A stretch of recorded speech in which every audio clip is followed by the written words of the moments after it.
still setting up.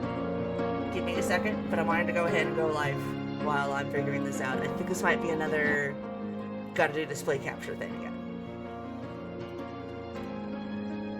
Test, test. Oh, whoops, I didn't mean to... Oh, you saw me. Oh well, I got caught. I meant to hide it all behind the screen, and then I forgot that if I move over to the thing on OBS, it would just show it anyway, so. We are doing things in a bit of a mess. Nope, let's see, that's not what I want. I want to hide the taskbar. How did I do that last night? Task view. Sorry, if you're screaming at me in the chat about how to do it, I'm not actually looking at chat right now to try to... Oh, here it is. Boop. Okay.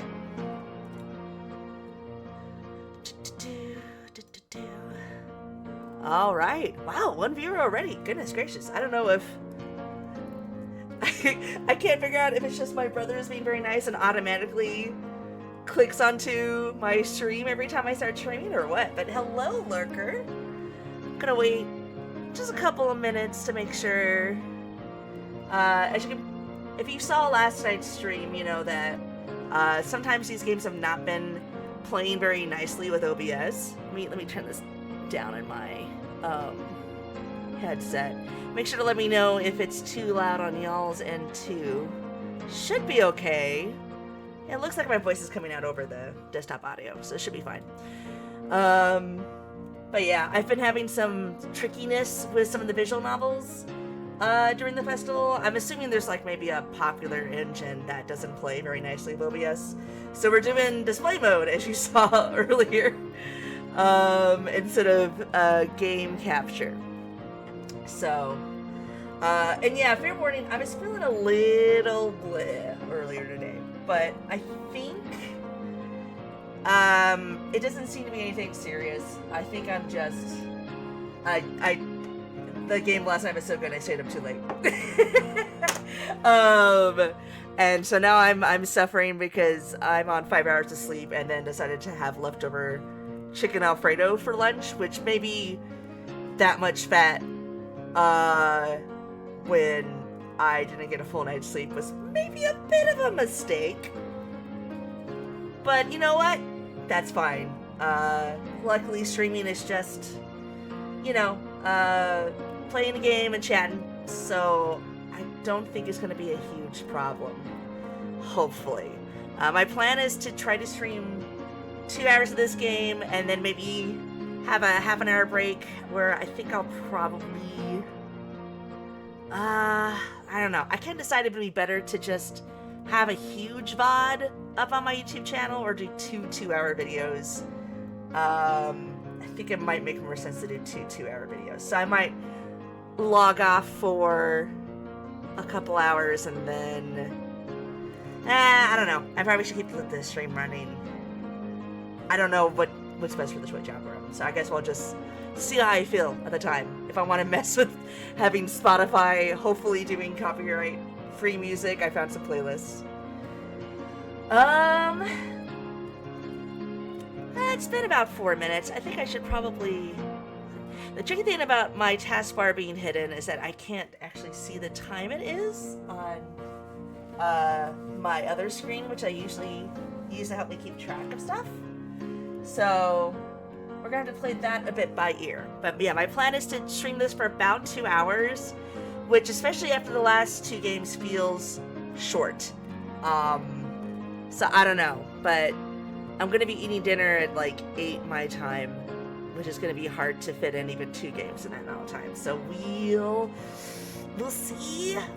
So this is The Good People, and I looked up how to pronounce this before I started setting things up. So let me see if I remember. I think it's Nadini Mahe. Not the, but he, I think. It's Irish, and it means the good people. It's essentially an honorific they use for Irish fairies. So this is going to be a very Irish folklore inspired. I believe I saw in the email that this is going to be set in the 1800s sometimes. Very intriguing. It's interesting because I have a bit of an Irish background, but in the way that a lot of Americans have an Irish background, where like, yeah, we had family come over from Ireland at some point. But am I have any? Do I have any real connection to Irish culture? No, not really. But that means I am very curious about this because know I read a teeny bit about all the different like fairy kind of creatures and folklore from different countries when I was like a teenager. But we're talking dating myself like 20 years ago at this point. So I know very, very little about this subject, but I am very intrigued by it because I love folklore, and like I said, I do have some sort of Irish background at some point in my family's history many, many, many, many, many, many generations ago. I do love this art. There's some really pretty character designs here. I'm intrigued by this creature.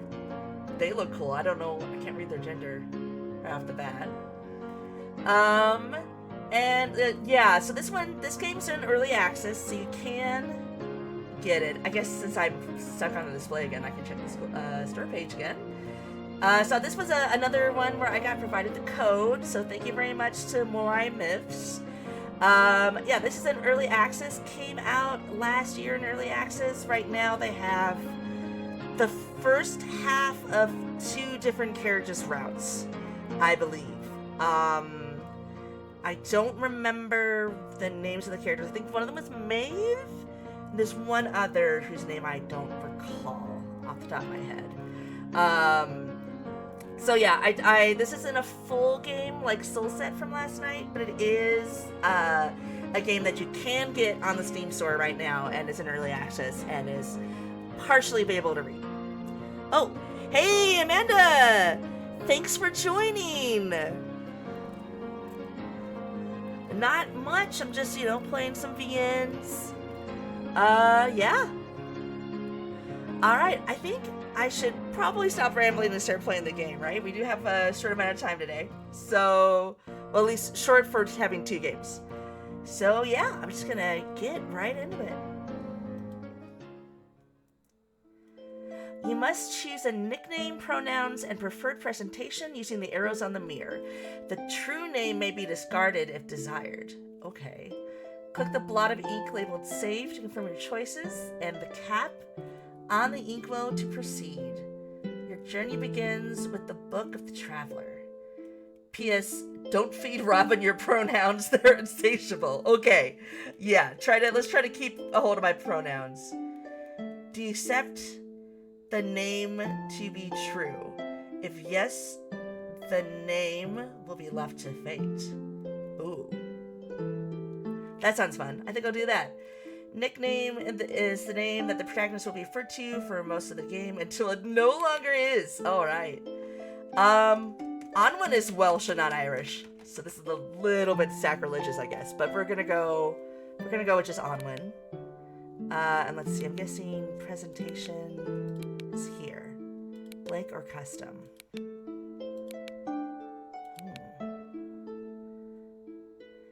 Custom sprite. Oh yeah, I don't have. I guess I could put my character portrait in here, but I don't know how easy this is gonna be. So let's go. All right, I am human in this game, right? Like a weirdo. None of these feel exactly like me, but I mean, if I'm a human, the odds of a purple goblin being on the avatar choices is not gonna be there. So let's do. I like their blue eyes here. Let's do blue. And then we're gonna do she, her, hers. In the Book of the Traveler, pronouns will default to they, them due to a case of mistaken identity. Oh, fun. Okay, cool. Alright. I like the kind of writing desk little setup for this. Okay. I'm excited to see what the name is. Save. I'm assuming this is something kind of like say in Spirited Away, where there's a Chihiro's real name and has her name taken away when she ends up in the spirit world in Japan. Very different, folklore, but feels similar, having a true name and a... Okay. Let's see, help screen. Let's see. Profile saves successfully. Okay, so maybe return? Oh, okay. Alright, so we got some social media platforms here. Looks like they have a Patreon. That's cool. A world map. Ooh, okay. They have a side story. It's the last update they did in June. That's cool. Oh, good. Glossary. This is going to be helpful. Oh, man. I wish I... So, embarrassing admission. I took a theater voice class, a couple of classes, as part of my theater minor in college. And my teacher in college, his specialty was being a voice coach for theater. And so part of that was just, speaking clearly, which obviously still not perfect at that, but speaking clearly and, being able to project so an audience can hear you. But especially the second class was about learning how to do different accents and dialects for characters. And so he, again, this is his specialty. He taught us how to read the pronunciation guides. I don't know if this is the following the IPA format, but he taught me how to read it. I don't remember. I just followed you on X and would really appreciate a follow back. Oh, thank you. Let me go check that out. Let's see.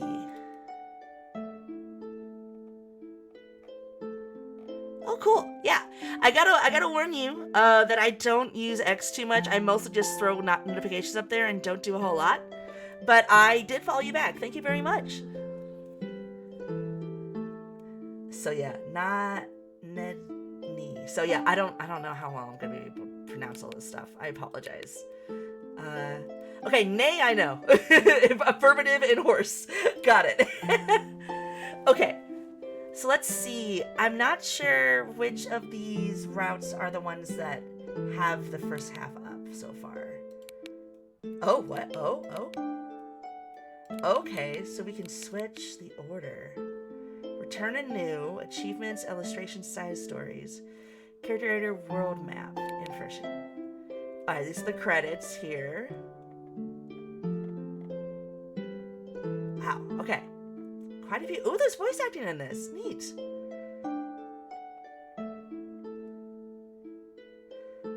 Flonin. Good old Kevin McLeod.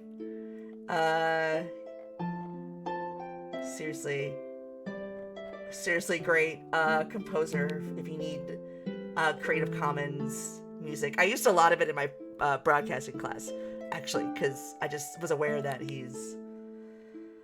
let's see. After yesterday, I'm afraid to put it on full screen mode. So we're gonna just leave this on windowed and deal with the little window bar. Let's see. Self-voicing enabled. Oh, honestly, if I can have at least some of the voice acting done, that might save my voice. So maybe we'll let it go. Okay, so I'm not sure how to... okay, let's... Chapter selection, Book of the Traveler. So I'm not sure which of these are the ones that have part of the story yet. So I'm gonna just start from volume 1 and see what happens. Oh, there's a preface here. Okay. Alright, I'll try reading this. The year is 1845. You are on your way to Galway. The harvest has been poor, too poor. Your dear father and sweet mother can barely afford to pay that good-for-nothing landlord's rent. Yeah, fuck landlords. Let alone on the yield of half-spoiled produce. You have been entrusted with all that the family has of value. Mama's doilies, your Sunday best, old family heirlooms. It pains you to sell them, but you must. You must. There's no choice in the matter if you're to survive the winter. Alright, so let's try not to sell the cow for a pair of magic beans. Your journey is at first uneventful. The roads are unusually quiet for the season, and it makes for an unnerving ride alone in the dark. You want to get to the port city fast, but just as it begins to appear on the horizon, your horse grows weary and demands a short rest. Against your better judgment, you dismount and lead the old mare to the riverside for a drink. Suddenly, there's a sound in the woods. You are unarmed, but with much to lose. Cautiously, you grab a wayward branch from the ground and approach the dense thicket, gently prodding at the underbrush. There is nothing there, of course. It is only your imagination, a little bird in the foliage. Foil? Yeah. You turn around again, but find yourself staring. Someone, a stranger, has just swung into your horse's saddle. Ooh, how dare. The hooded thief says nothing and takes off. Oh my god, not my horse! Disappearing into the darkness, but you will not be shaken off so easily. Dipping and swerving through the trees, you pursue the thief with as much fervor as you can muster. After all, though you are tired, lives hang in the balance of your saddlebag. You lose sight of the thief, but come to a clearing with a lake that bubbles and froths. The water is strange, vibrant red, and on all sides of the lake are jagged, tooth-like stones. I'm starting to realize this probably is going to be what starts off this chapter, but oh well.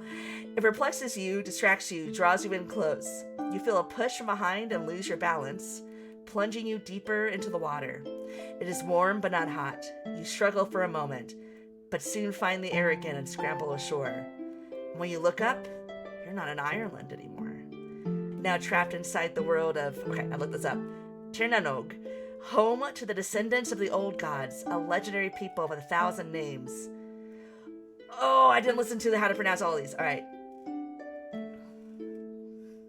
Okay. Well, I'm going to butcher these. Tuatha De Danann, tribe of Danu. Sihe. I'm pretty sure I know this is pronounced. No, it's not. See? Oh, I should have watched the whole video. Sihe, the fairies. Nadini Mahe, the good people. You soon find yourself in the midst of a centuries-old conflict, a battle of blood against blood. 2 courts, 6 lives entangled. Can you find your stolen belongings and make your way home again? Or will you be lost inside this strange, war-torn country forever? Make allies to help you uncover the secrets of this land's storied past, and perhaps even your own. But act fast. Time is strange here. You never know when it will run out. Okay, alright, I'm sold. Let's try it. New game. The following chronicle seeks to recount the events preceding the... Irish person, term is gender neutral. Aranuk. Oh my god! Aranuk! Okay, thank god they have a pronunciation guide. Aranuk. An Irish person. The term is gender neutral. Alright. The following chronicle seeks to recount the events preceding the Aranuk's interference with the affairs of the legendary... Tuatha De Danann. I appreciate this so much. Thank you, Debs, for putting this in here. Tuatha De Danann. All right. And they're tribe of the goddess Danu. Okay. More contemporarily known as Nadini Mahe. Let me see if... Nadini Maiha. All right. Nadini Maiha. And this is the Leinster dialect, so there might be different pronunciations. But let's go with what the game is using. So Nadini Maiha. It was close, but not quite. While I'm here, this one was used before. She, not Sidhe. She. Okay. She. Okay. Looks like, I feel like the pronunciation guides are actually pretty helpful even without the audio, but audio helps me a ton. So, Nadini... I already forget. Maha? Nadini Maiha. Nadini Maiha. Okay. We begin in 1845 during the initial onset of Androchal? Oh, I can't do the... Androchal. Okay, I'm not going to be able to do that, little throat thing, I don't think. Androchal. I apologize in advance. Uh, or on Gortamor? On Gortamor. Oh, on Gortamor. I did it right the first time. Oh, the Great Famine. Yeah. I know a tiny a bit about that. An era of Irish history besieged by unparalleled tragedy. For most, the severity of what was to come could not yet be known, but to the laborers, any poor harvest meant a long and hungry winter. Proper preparation was vital, and so it was thus that the Aeronach, right? Aeronach. And so it was thus that the Aeronach set out to the port city of Galway one fateful mid-September morning, readying to pawn off an assortment of family heirlooms and other disposable valuables. It was the only way to ensure survival. Okay, cool. So this is from the perspective of one of the fairies.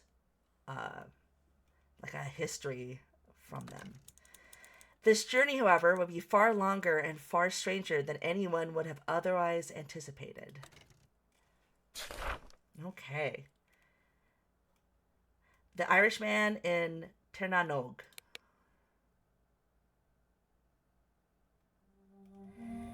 There's a dull ache in my belly, a hollow pain that's been nagging at me to eat the wee morsel Mom gave me this morning.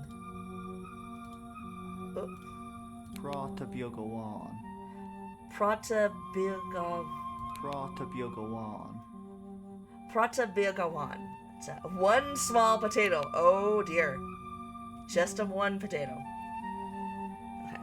What's funny is I recognize this song. I've heard it used in another visual novel. I don't know which one. This might be Kevin McLeod for all I know. I ignore it again, but not without effort. My last proper meal had to have been last night's supper, but I know I can get by on a rumbling stomach a little while longer still. There'll be more time to eat when my errand's over and done with, and that should be soon. I hope. It's been a long and tiresome day's ride, but I'm determined to reach Galway before the sun hangs high. There's no sense in wasting what little money I have on lodgings if I can go about my business right as the shops open and be on my way by midday. But traveling the road at night is a dangerous business. All right, I'm sorry. This is gonna, if it sounds slightly country, it's gonna sound like Texan in my accent, so I apologize. Mufoshta. Okay. But traveling the road at night's a dangerous business, Mufoshta.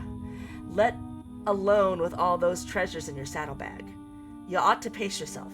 Lots of desperate folk out there, especially now. Aye, but I'm just as likely to be robbed in the common lodgings as I am on the road, I told my da, firm and final. Though, if I'm honest, I'm not too sure how well these old things will sell. None of it is terribly fancy by city standards. Mamo. Oh, I pronounced it right the first time. Mama's doilies, our Sundays closed, a bit of jewelry Mom's worn ever since her wedding day. It's not exactly the kind of thing to buy when times are tough. And from what I've heard, the disease on our crops hasn't just affected us. It's all over, this is. I shake my head. There's bound to be some wealthy folk willing to take these trinkets off our hands, even if not for much. If nothing else, it should get that bastard of a landlord off our backs for a while. The roads have been quiet. It's almost unsettling for this time of year. Of course, it's no surprise that I haven't seen other travelers these past couple of hours, but even earlier today, only a few folks crossed my path. Families, mostly, all bundled up and carrying what scarce few belongings their backs could manage, all slowly headed in the same direction as I. Now it's just me. Me and a dark thicket to my right, and the river to my left. I gulp and eye the woods from time to time. A wall of trees line the roadside, swallowing up any light to be found in this moonless night. It makes me nervous, so I keep to the left as much as I can and spur my horse to quicken her pace. Whoa, steady now. Darby, my family's workhorse, slows to a restless halt in the middle of the road. I sigh, continuing to prod her, but she refuses to move one inch farther. I ought to sell you off, your stubble-owned... How do we get back on the horse, though?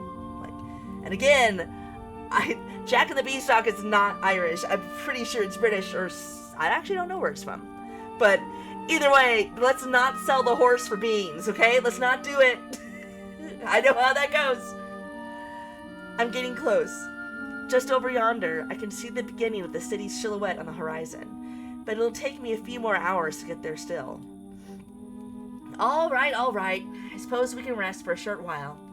A very short while, you hear? I know what this one means. Do they actually? Nay. Yeah! Yes! Okay, love it. I dismount and lead Darby off the road and down to the riverside for a drink. As she wades into the water, I linger back on the shore and stretch my aching limbs, not willing to get my feet wet to keep a hold of the reins. My shoulders tense as I spin around to look down both ends of the road, searching for the source of the whistle I just heard. Eh? Is someone out there?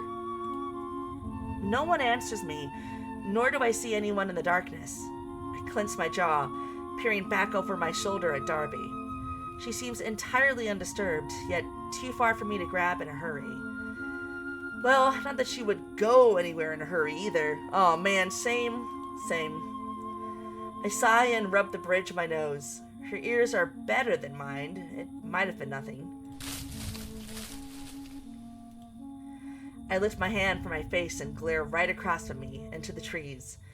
I didn't see anything move, but I heard something. I'm sure of it. Oh, the timer! Investigate! Okay, alright. They are prepared for my hemming and hawing. Okay, got it. I quickly search the ground for something to defend myself with, but only manage to eye a flimsy-looking branch in the grass. With a grimace, I grab it and make my way across the road. It's no weapon, but maybe enough to scare off a wild animal. As for a person... well, I'll be less lucky if it's a person, but old Darby's a willful beast and not terribly bright. I've got no choice but to confront the thing, whatever or whomever it is. The thicket is as dense as it is dark, and even more intimidating up close. Carefully, I hold the branch out in front of me and prod at the underbrush, pulling the foliage back to stare into the trees for any sign. I jump back and nearly trip as a little bird flies out from the woods and rushes past my face, close enough to feel the brush of its wings. My shoulders slump and I breathe out a sigh of relief. Only an animal after all, I think, chuckling to myself as I turn around. Uh-oh. My jaw hangs slack as I finally spot the hooded person on the other side of the road, who somehow crept past me and now stands ready to hoist themselves right onto the back of my dim-witted mare. Hey, she's doing her best, okay? Hey, what are you doing? Get away from there! The stranger refuses to regard me even as I charge towards them. Unfortunately, I'm too slow. By the time I reach the thieving bastard, they've already swung into Darby's saddle. Ooh, okay.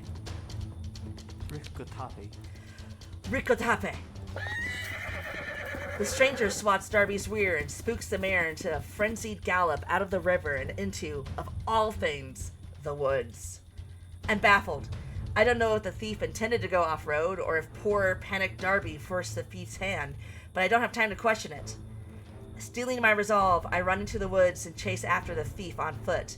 My chances of catching up are slim, but I have to try. I have to. The journey back is far too long to be sensible without a ride, let alone without money, without food. Even if I pressed on and made it home regardless, what would I say to my family when I arrive? I've lost our money, our valuables, even our horse. We'd be... Jaw clenched, I run as fast as my legs will take me, bolting through the trees, barely able to see more than 10 feet ahead of me, and with only a pair of snapped branches to guide my way. Luckily for me, the thief seems to be riding straight through the woods. Had they instead decided to veer in another direction, I'm sure I'd lose them for good. It is odd, though. I can't imagine why the thief would choose to push further in. Would it not make more sense to simply keep on to Galway, where all those things would sell? After a while, I lose track of how long I've been running. All I know is I need to keep moving, no matter how tired I am, or how my gut turns and growls. Fortunately, just as soon as I begin to fear that I'll never see the end of those woods, the trees begin to thin out. Into a glade. I pause for a moment to catch my breath, but the strangeness of this place does not escape me. At first glance, I think that I must have gotten turned around and returned to the riverside, but the longer I look, I can see that this body of water is not a river at all. It's a small lake, surrounded on all sides by tall, jagged stones. I move closer on impulse and feel heat from the water, rising up on pillars of steam. The surface also bubbles like a simmering stew, and if my eyes aren't deceiving me, the water looks red. Cade an díval. Conde a devil? What's all this? But of course, I'm talking to the air. No one else is here. No one else is here. Shite. My heart pounds as I spin around and search the ground for Darby's tracks. I can't afford to get distracted like this. The longer I linger here, the farther the thief gets. Thankfully, it doesn't take me long to find a fresh pair of muddy prints. They came out of the trees in near the same spot I did, then halt abruptly, slowing to circle into a different direction. With haste, I go to follow this new trail, expecting it to wind back into the woods. But it doesn't. I stare down, beyond perplexed, as Darby's hooves stop short by the lake's edge. For a moment, I consider the possibility that the thief purposefully waded into the lake to throw me off, but the longer I look into the water, I realize it's too deep. There's no gradual decline. It's a steep drop, dark, murky, and without end. If the thief did steer Darby into the water, they would have... Oh. Deep breath. Splash.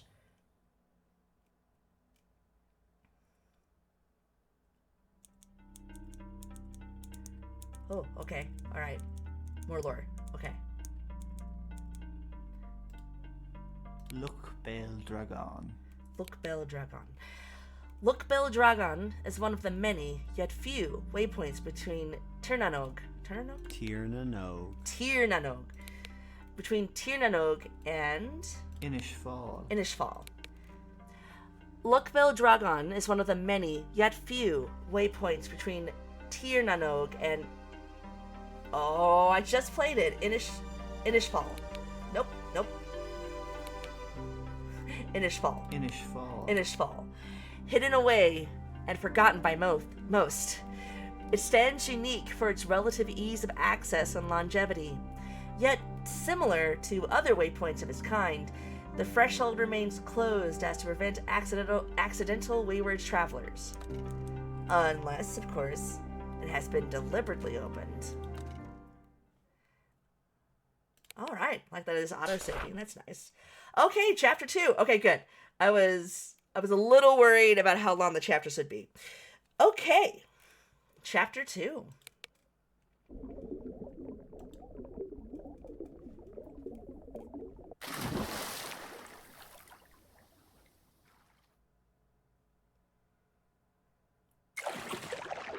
After flailing on the water for God knows how long, I finally find the surface again and drag myself onto the lake shore.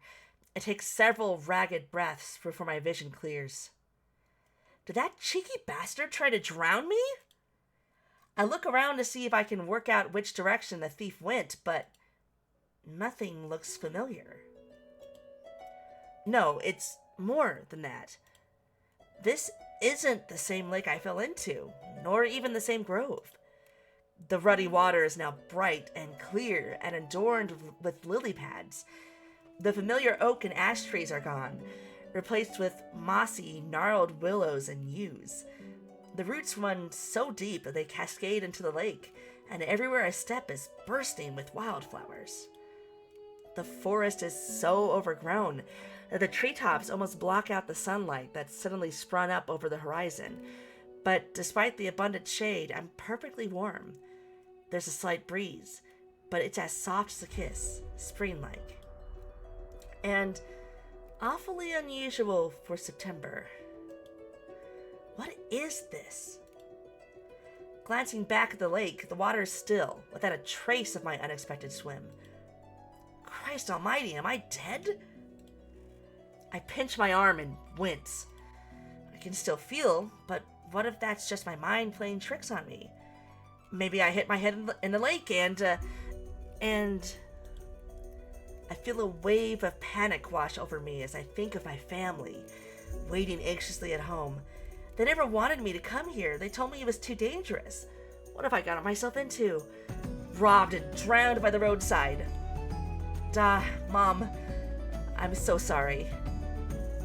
The sound of an approaching horse snaps me out of my thoughts. My heart skips a beat for half a moment, daring to think it might be Darby, but then... Who's out there? In the name of the Queen, Oh. I order you to show yourself. Okay, full voice acting. At least for some lines. Okay, alright. I scowl a bit. Oh. Sassenach. I scowl a bit. What's a damn Sassenach doing out this way? Caifigur Ifranesha. Caifigur Ifranesha. This must be hell. Moving as silently as possible, I shield myself behind a thick yew and watch for glimpses of the stranger or the horse. Up ahead, beyond the twisting limbs of this forest, I see traces of a dirt road. Darting between the trees, I advance closer, angling for a better vantage point. As I reach the tree line, I pause. The strangers come into view, like I'd hoped, and now I can start making out some details. A pink sash peeks out from the foliage, which appears to be draped across some kind of cloth armor. I squint. Is that a spear? What's the military doing roaming around with spears? Because we have guns at this point, and... Yeah, no, of course we have guns at this point. The American Revolution had guns, and then this is like a century after. Jeez. Oh, man. Like, we have guns in the 1800s? Yes. Yes, Onwin. That's when the Wild West stuff was. Oh, my God. They're quite short for a soldier, too. It's just getting odd. I slump against a tree. My wet clothes feel heavy, and my back is beginning to ache with tension. I can tell this stranger isn't my thief, and they don't look much like British military either. Maybe they could help me sort some things? They probably at least know where we are. Sitting here feeling sorry for myself won't help. They may even be able to point me home. Or to the pearly gates, I suppose. Though, truth be told, I'm beginning to doubt that possibility. I can't quite put my finger on it, but I don't feel dead. I mean, how do you know what being dead feels like, though, unless you're undead? Brushing my hair out of my face and straightening my clothes as best I'm able,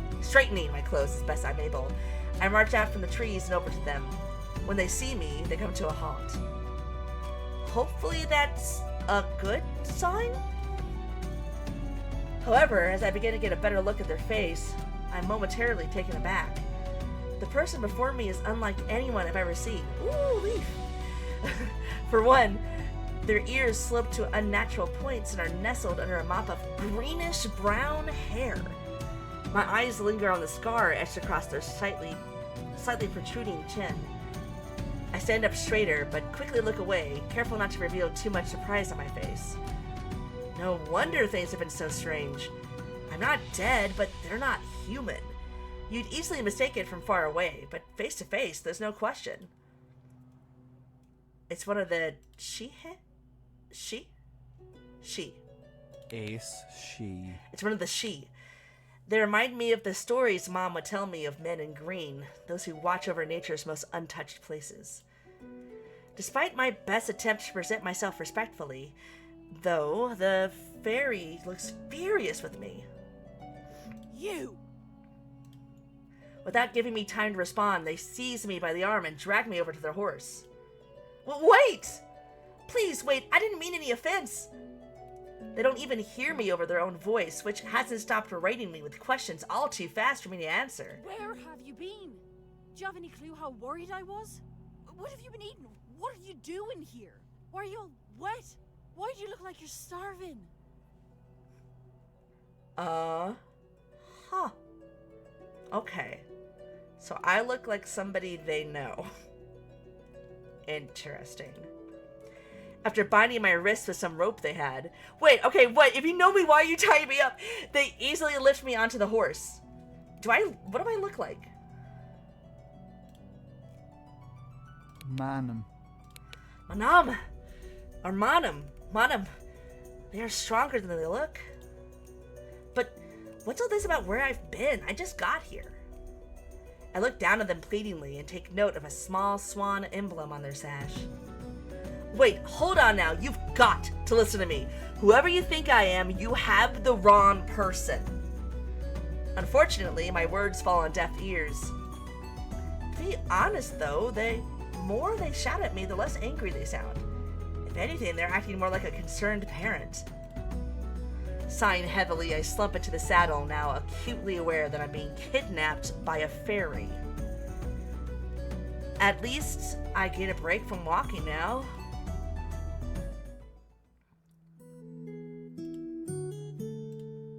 Ahashka.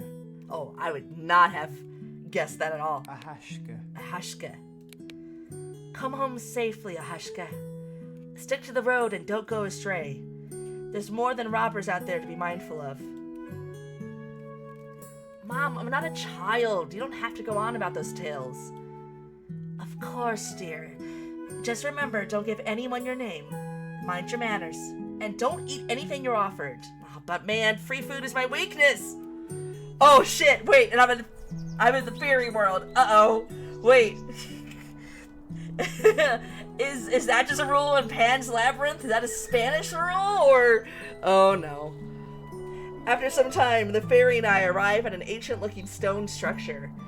The area is still and quiet. We're obviously the only ones here, save the wildlife, I suppose. Foliage blooms all around us, filling the air with the sweet scent of wildflowers. The fairy silently helps me off with the horse.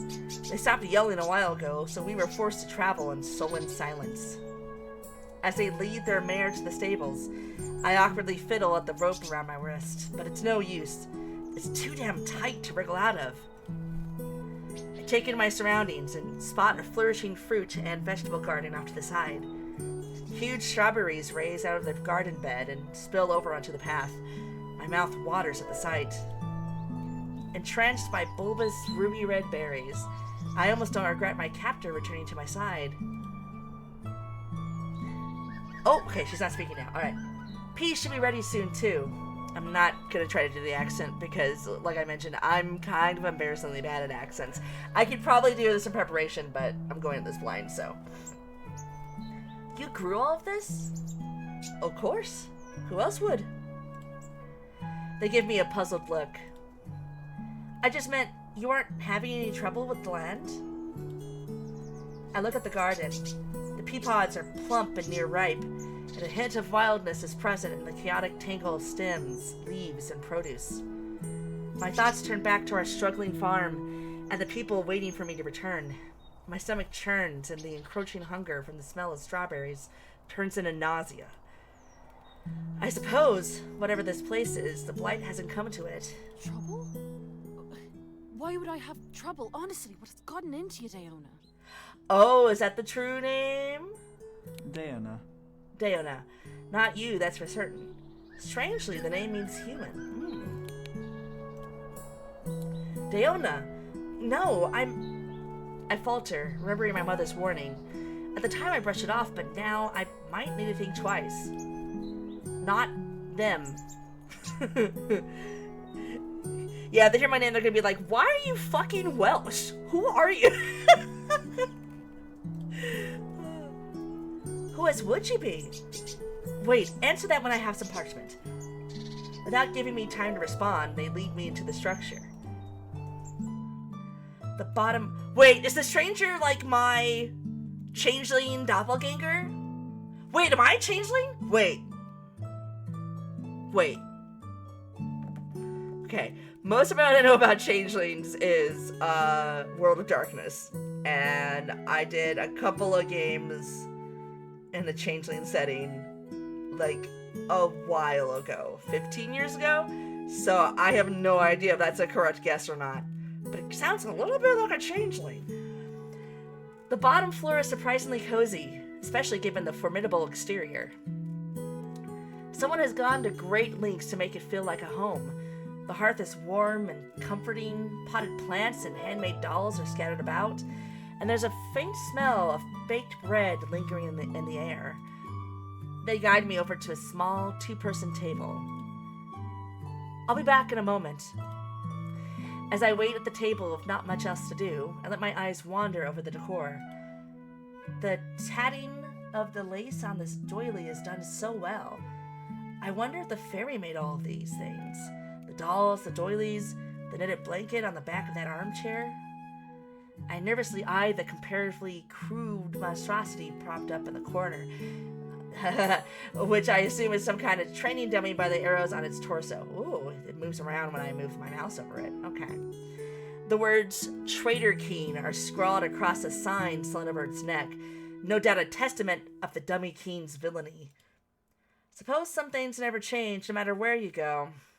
But what is it guarding? When the fairy doesn't come back immediately, I use the opportunity to rise and check. It's a holding cell. A remnant of this building's purpose, perhaps, before the fairy made it a home. Peeking through the bars, I scan what may be in my future. Death by allergies. There's just a lumpy-looking hay bed, a suspicious bucket, and a thick layer of dust that covers everything. Better than that skeleton, I suppose. Better that than the skeleton, I suppose. I was like, what skeleton? Whoops.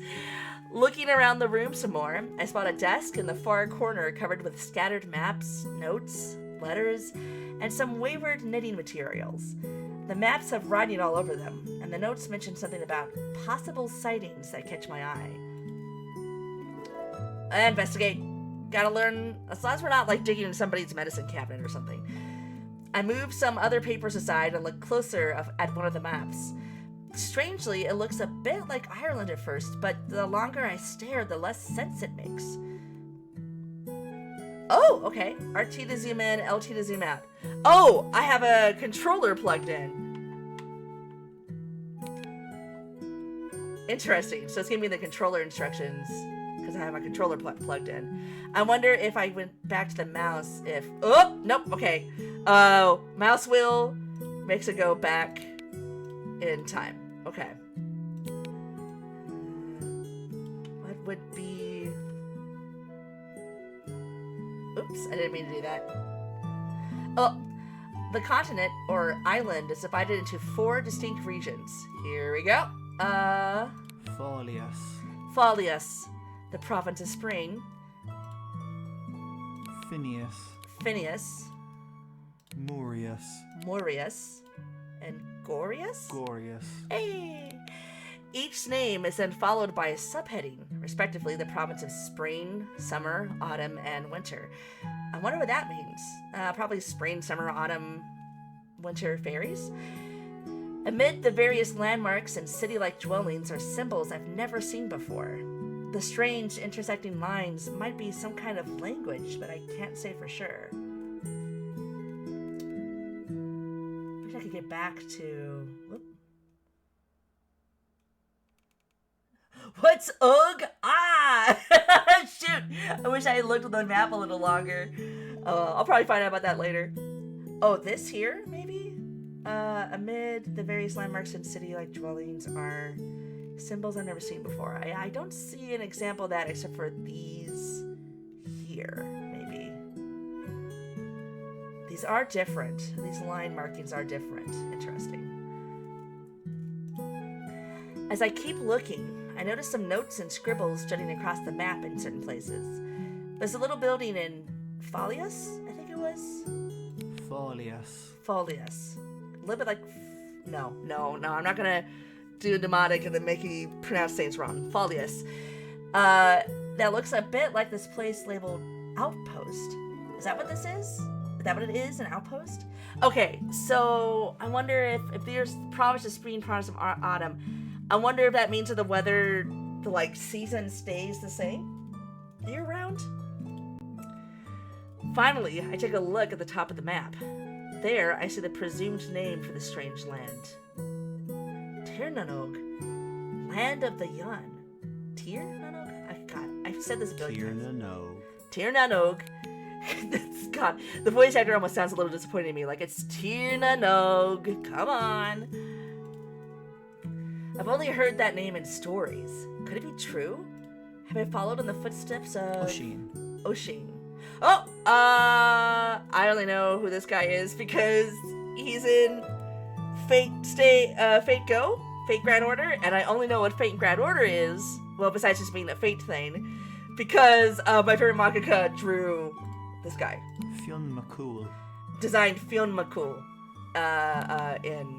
in Go. So that's the extent of my knowledge of Fionn McCool. Fionn McCool. Finn McCool? Finn McCool. It was Finn McCool, right? Fionn McCool. Fionn McCool. Fionn McCool. I decide to distract myself from this revelation by moving on to one of the letters that is already unfolded. There's a broken wax seal on the paper's edge depicting a swan, like the fairy's pen.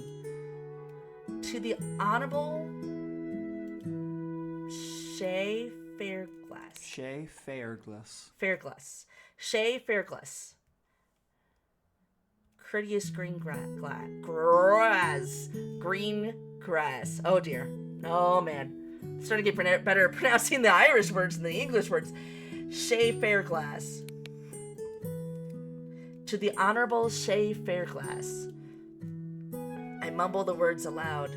Shay Fairglass. Okay, I think Shay is one of the characters who has half of their route implemented right now. That must be the fairy's name. The word honorable also clarifies some things. Seems I was right about them being a soldier, not for any army I know. Suddenly I hear the sound of something being dropped on the table behind me. Caught red-handed. Lord, they're a Lightfoot.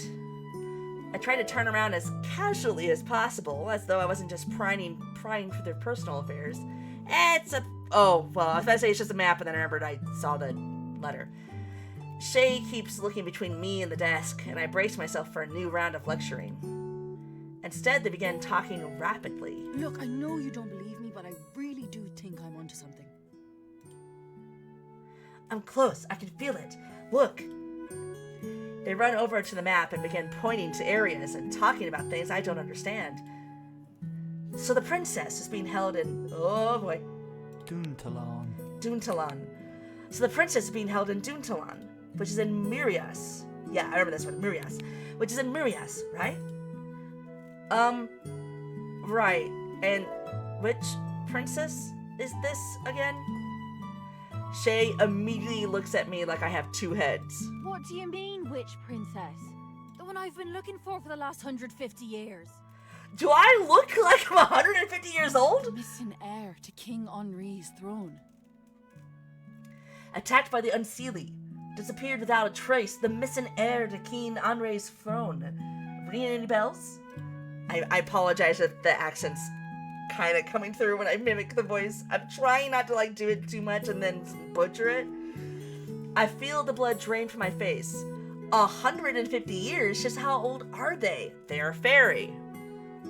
You've already figured this out. Not that surprising, is it? Long living aside, though, that's an awfully long time to look for someone. Wonder if all this princess talk has something to do with that battered dummy in the corner. Not that I'm terribly inclined to ask. Anyways, it wasn't always Unseelie territory. Despite the attack, we held that spot of Mirias right to the end. It only went to the traders after the treaty, so I might have been wrong about her getting stuck over there, given the timing. So now I've got a different thought. The princess was close to her druid more than anyone in the world besides me, and that lot chose not to interfere in the war. So what if she's with them, hiding away in one of their sanctuary temple things? When we escaped, I told her to go somewhere the Unseelie can't go. Maybe she thought that meant somewhere not part of the war? Or maybe she didn't choose at all. She could be just as much a prisoner there for all anyone knows. Since the Druids refused to stand with us when we needed it most, it wouldn't surprise me to learn that they've kept their true heir tucked away for a rainy day. Hope it's not the case, but I don't know. Some of that lot feel as two-faced as the traitors. No offense. You know what's sad is Anthony's at work right now, and Anthony, I don't know what region of Ireland he can do, but apparently there was an Irish exchange student in his house when he was a teen, so he can bust out an Irish accent really well. So he'd be doing a lot better at this shit than I am. But unfortunately, you're stuck with me. When you get done in Tever, I'd like to ask you a few questions about your time training there. Ooh, you're not gonna get a whole lot about my training in Timmer. I glanced back at the map. There's a Timmer and Folius. I was right. I really am in Tirnanog. A freshly war-torn Tirnanog, if I'm keeping up with everything Chase just said. I waver on unsteady legs for a moment. Shay stares at me suspiciously and clears their throat before continuing. Of course, I wouldn't ask you to tell me any secrets. And I know you have to tend to the townspeople too, so it'd only be during one of your usual visits. Am I a doctor? Is my doppelganger, changeling, whatever, a doctor? Because you're not gonna... I'm not that. Assuming the queen lets you after all this, I mean. I know she doesn't like me poking around about it.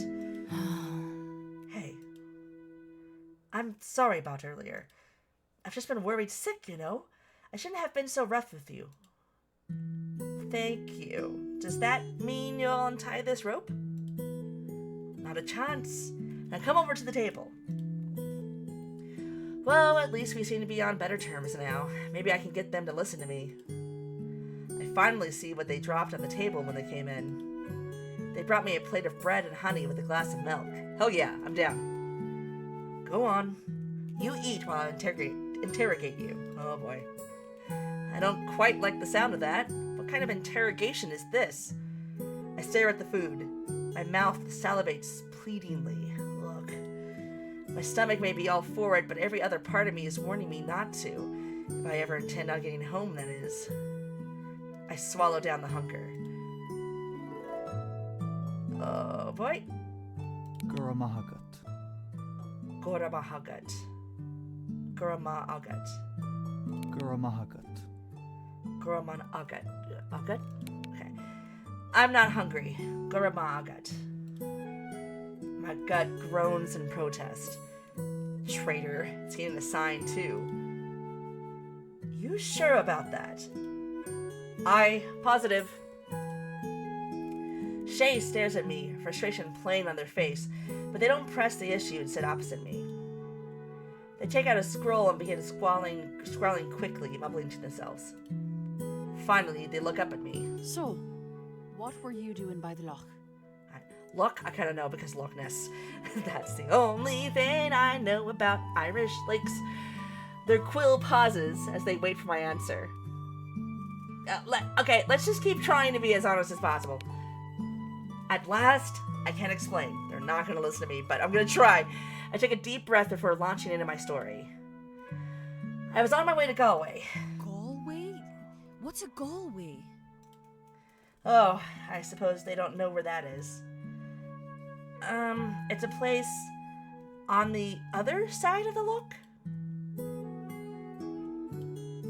Inishfal. You went to Inishfal? Ireland. I didn't go there. I'm from there, like I keep trying to tell you. Well, of course you are originally, but you know you're not allowed to open the waypoint without permission. Deona, that's dangerous stuff to mess with.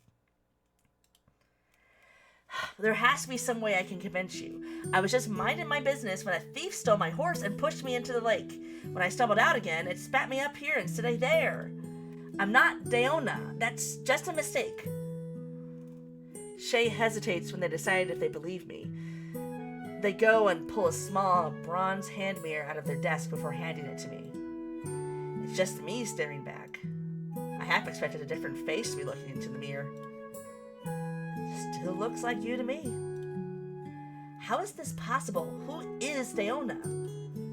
Maybe I should be asking who I am at this rate. You look like Deona, and I sure didn't see a horse thief on my way to the look. Besides, how's someone like that supposed to open up a waypoint? That sort of thing's far beyond the skill of a single person. You realize how absurd this story sounds, right? Likely more than you do. Honestly, Deona, I don't know what to make of you now. You disappeared for months without a word, working up everyone from me to the court about where you've toddled off to. You know some folks thought you were killed, right? Or worse, defected. But if I hadn't been coming down for my rounds, you wouldn't even thought to come by the outpost and let me know you weren't dead. Now you're spinning all these tall tales. Please, I'm not. Help me find the thief and I'll show you. Shay frowns and instead of answering me, grabs my forearm. This again? You have a bruise from where I grabbed you earlier. I can't see what they're doing, but they begin rubbing the blossoming bruise and humming softly. Can you please give me my arm back? Reddening, they drop my arm and rush off to their desk. I look down and the bruise is gone. How did they do that? Glancing at Shay, I see they're busying themselves at their desk. I take a long glance over at the food and see a piece of bread is missing. Well, wait a second, where did it go? Am I finally losing it? While I try to figure that out, I hear Shay nailing one of the notes they just wrote on the exterior door of the outpost. This prompts me to turn back to Shay, who then leans out her window to make a strange call. I gasp as a strange being with dragonfly-like wings flutters in and takes the note. Neat. I'll meet you at the palace. You had to tell me where it is. You gotta tell me where it is. I don't know where the palace is. They whisper the promise to the creature and give it an affectionate head scratch, then it bounds back out of the window. Can we just pretend I have amnesia? You gotta tell me where the palace is. They pause in front of me awkwardly. You know that if you just tell me what you've been trying to do, I'd help you. You're basically family, Deona. But if you don't tell me anything, then I can't. I am telling you, I'm being better than I was in the last game. Come on. Then help me catch the person who started this mess. We've got to talk to the queen first. Are you sure you won't eat? Again, I appreciate it, but no. With a final sigh, they gather their things and lead me out the door. I guess it's time to meet the queen of the fairies. Oh Lord, what have I gotten myself into? Alright, next chapter. Chapter 3, The Master of Secrets. Now, I'm not going to try to guess how it's pronounced.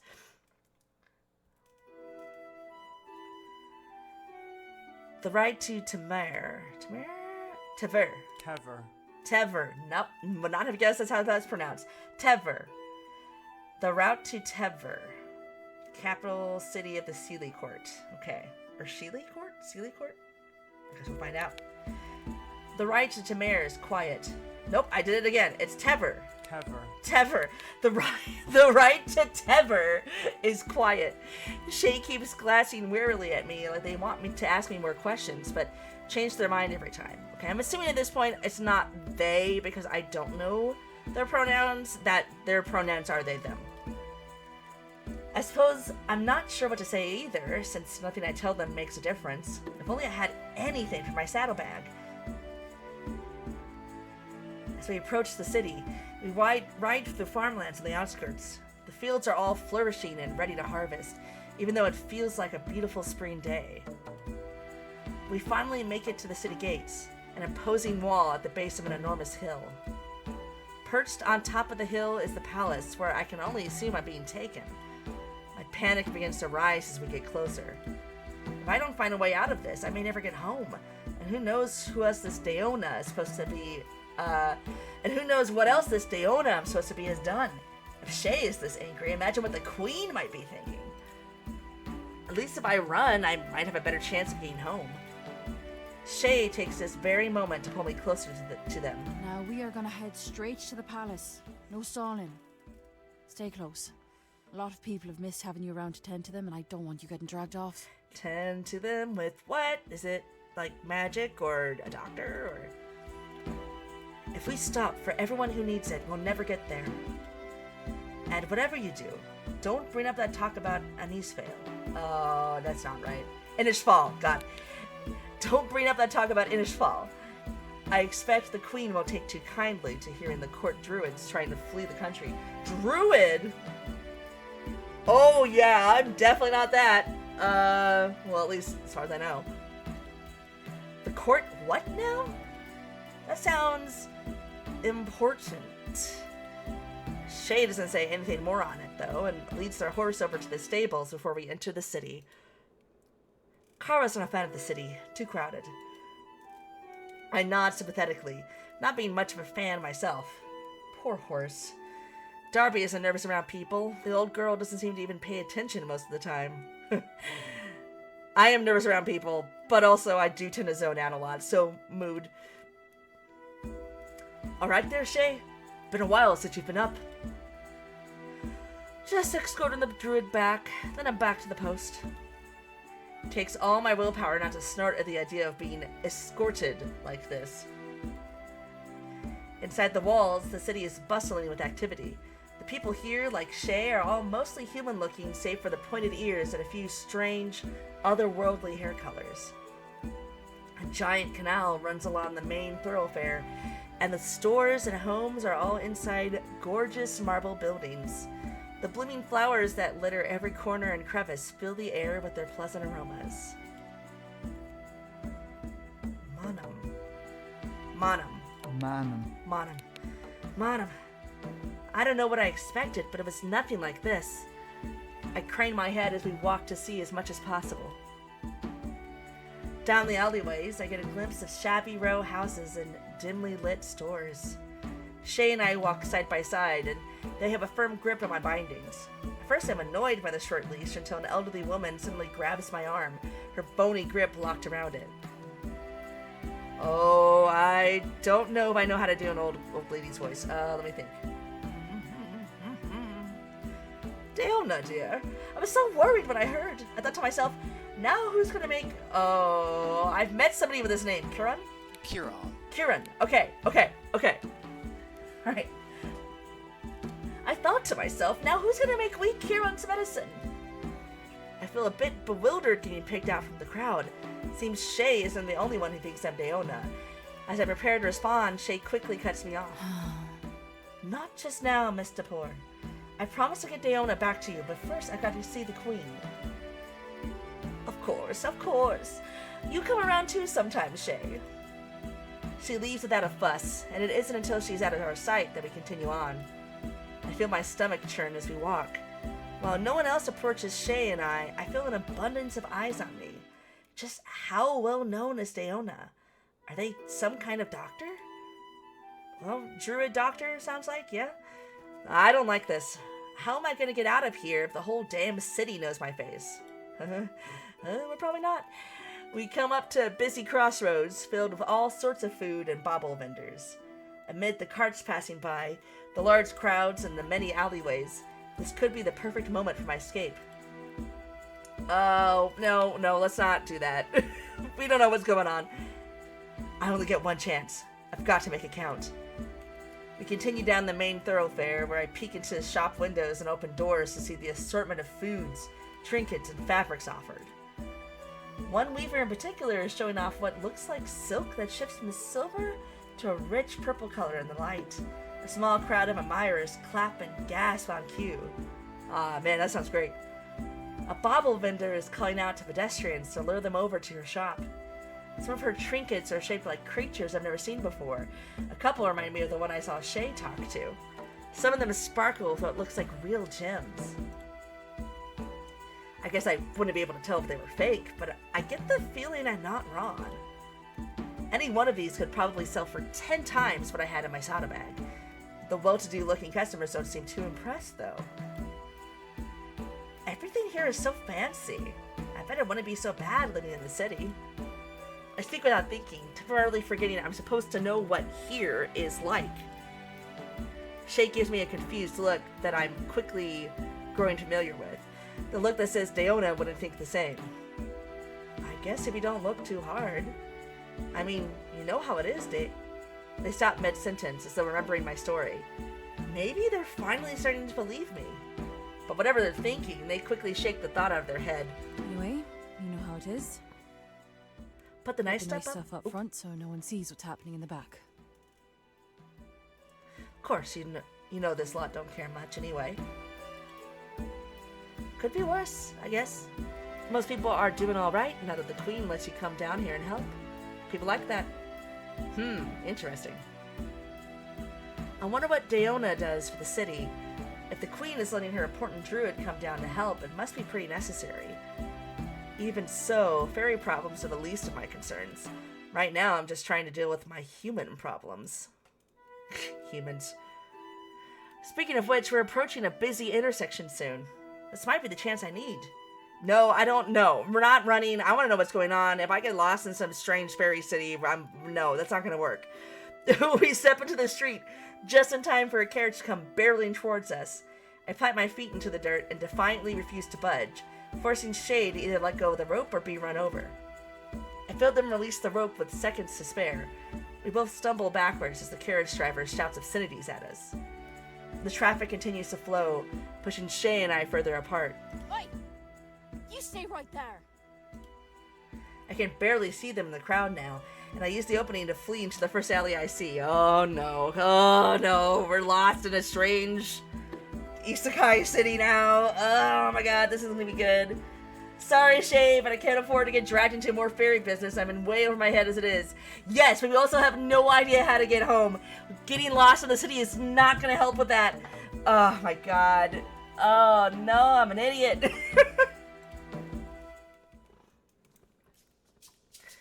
As I run, tall market buildings begin to obscure the light in the alley, shrouding it in a bit of darkness. Hidden in the shadows, I eventually stop and lean against the cool stone walls and fiddle with the rope bindings. It's no use. I'm trying so hard not to do a silver voice right now. The knot is secure and the rope is tight against my wrists. I skulk further down the alley in search of anything sharp. The alley gives way to another area of town where shabby storefronts have bakers and street food carts instead of the comparatively posh vendors I just left. I really don't need to be walking around like this. While doing my best to keep myself inconspicuous, I mean, I don't have ears like everybody else that's already going to be conspicuous. I search the ground for anything of use. A shattered bottle by the doorway of a boisterous bar catches my eye. I dart over and snatch up my prize. Shielding myself from the bar window, I try to saw at the rope with a glass shard. Why did I say hand? It's difficult. Even when I manage to twist the glass at an effective angle, my fingers will slip or my wrist will cramp up. Damn, Shay sure knows how to tie a knot. I heave a sigh and drop my head back against the wall, giving my poor hands a rest. Just as I do, I spot a small, fluttering light overhead. Ooh, butterfly? I squint my eyes as the light draws closer and hovers by my still-bound wrists. I peer down at it and gasp softly. It's not a light at all, but a strange, glowing moth. Oh, moth. Well, as long as it doesn't fly in my face, you're okay. Just don't do the erratic flying in my face thing. I hate that. Don't suppose you can do anything about this? As though in answer, the moth quickly flies away. Well, of course. Fat load, help you are! Without much other choice in the matter, I get back at it. But thankfully, after a painful few minutes of struggle, I finally finish cutting the rope. Wait, Shay was talking to like a dragonfly-ish creature earlier. That's probably Shay's moth. God damn it. As I'm soothing my aching wrist, the glowing moth returns. Uh-huh. A little too late, aren't you? I'm talking to magical fairy moths now. Well. Imagine that. The Sealy Court druid, missing for weeks, found loitering near a bar that serves known criminals. What will people say? Listen. Brandishing the glass shard, I turn to face the speaker. A tall, slender man stands behind me, his face half obscured by shadow. The moth flutters near him even though he pays it no attention. I think you have the wrong idea. I know it might be difficult to believe, but I'm not who you think I am. The man steps into the light and circles me once, scanning me up and down. I keep a firm grip on my glass shard. He leans towards me and gives me an intrusive sniff. I see. Well, if you're not Deona, then I shall not be Keegan. Okay, Keegan is a name I know. Keegan Moshtaroon. Keegan Mostaroon. The given name means ardent, the title means Master of Secrets. Ooh, Master of Secrets! Keegan whispers the next part of my ear. Oh dear.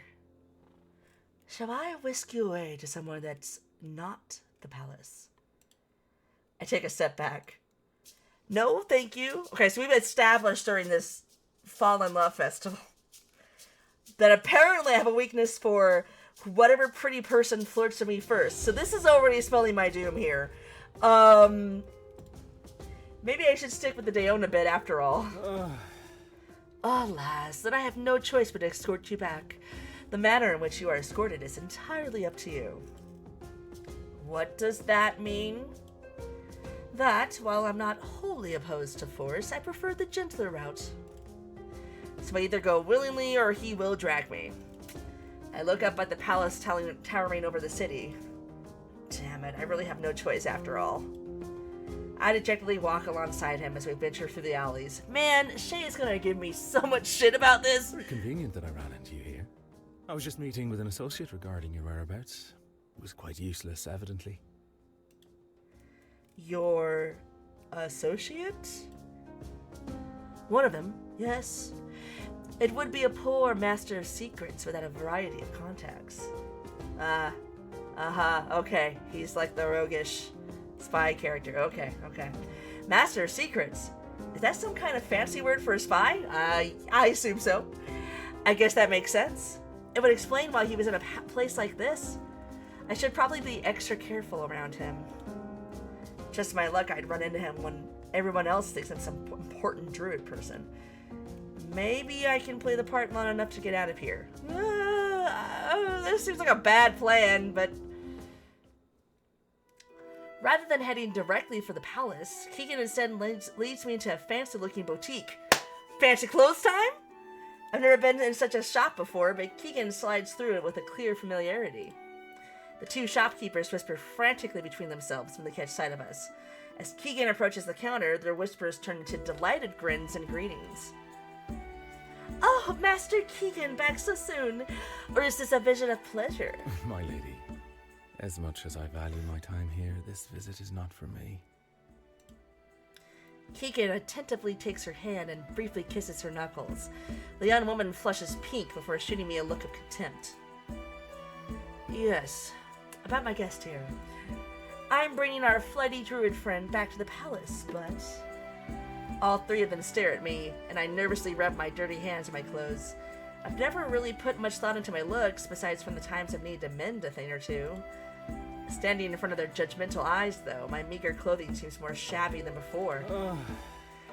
You can see the problem. I simply cannot present the druid in this state. The queen would be devastated. Oh dear, I think I'm starting to make him sound a little bit more fruity. Master Keegan, how considerate. The queen is truly blessed to have such a man in her court. Now, good sir. The pleasure is mine. I can't tell if Keegan is being sincere or not, but the couple behind the counter don't seem to care either way. They rush to bring me an assortment of outfits, all while fawning over him. I feel like I should take a bath before I try on clothes.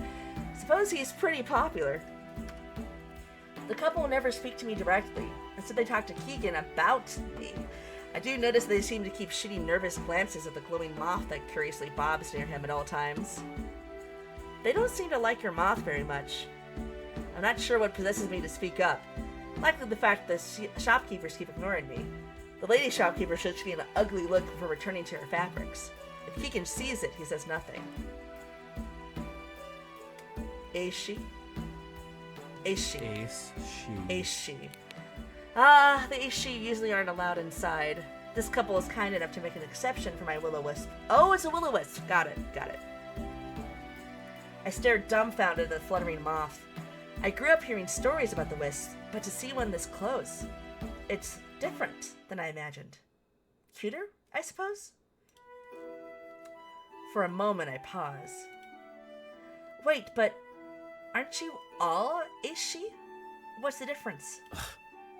As soon as I say that, the couple both stare at me horrified.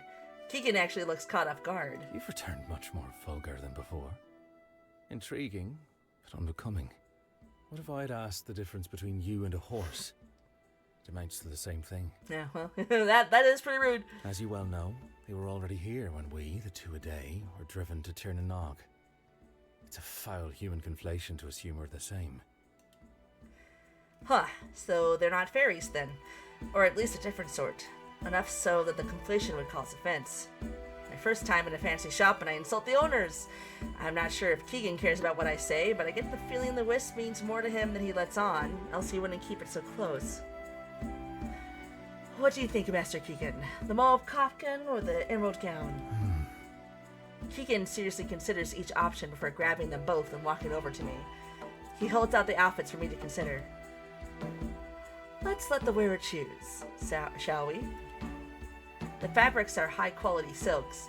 I'll never earn enough in my lifetime to pay for these. I have to find a way out of this before I end up in deeper trouble. Listen, just go with it. It's fancy clothes. Mahara. Mohara. And in the plural. Kharja. Mohara Harja. My friend. Okay.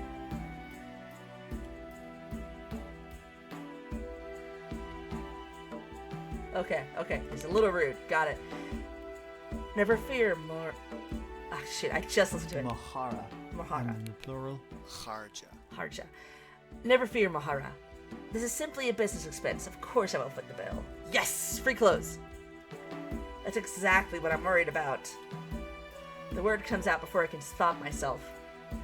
You seem to have also gained some sass on your unexpected vacation. You simply must tell me where you got up to. After we meet with the Queen, of course. For now, let's make you presentable. I flush the reminder of my position and grab one of the outfits. Emerald gown. I choose the dress, finding myself drawn to the way the fabric seems to glimmer when it catches the light. The silhouette is foreign to me and exposes more of my skin than I'm used to, but it makes sense for the climate. For a moment, I marvel on the detailing. The neck and waistline are embroidered with floral embellishments and feel silken to the touch. I can't imagine how much time was spent on this gown alone. Once I'm finished changing, the shopkeepers gestured me over to a large silver mirror so I can finally see myself in full. How do you feel? They are masters of their craft, no? I agree. They are. The clothes fit me as though they had been made for me, and not hastily grabbed from a pile. I run my fingers along the fine stitching and feel how impossibly light the fabric is. I can see why Keegan frequents this shop so often. As we approach the counter, the tailors are both watching me in triumph. They may be snooty, but they obviously take a lot of pride in their work. I must say, you did not disappoint me. Once again, I'm in your debt. Oh, you flatter us, Master Keegan. Your patronage is thanks enough. Of course, we also enjoy your more casual visits. As do I. For now, I fear I must return to the palace. I'll send payment along with what I owe for my personal order. Keegan continues to discuss the details in between their saccharine compliments.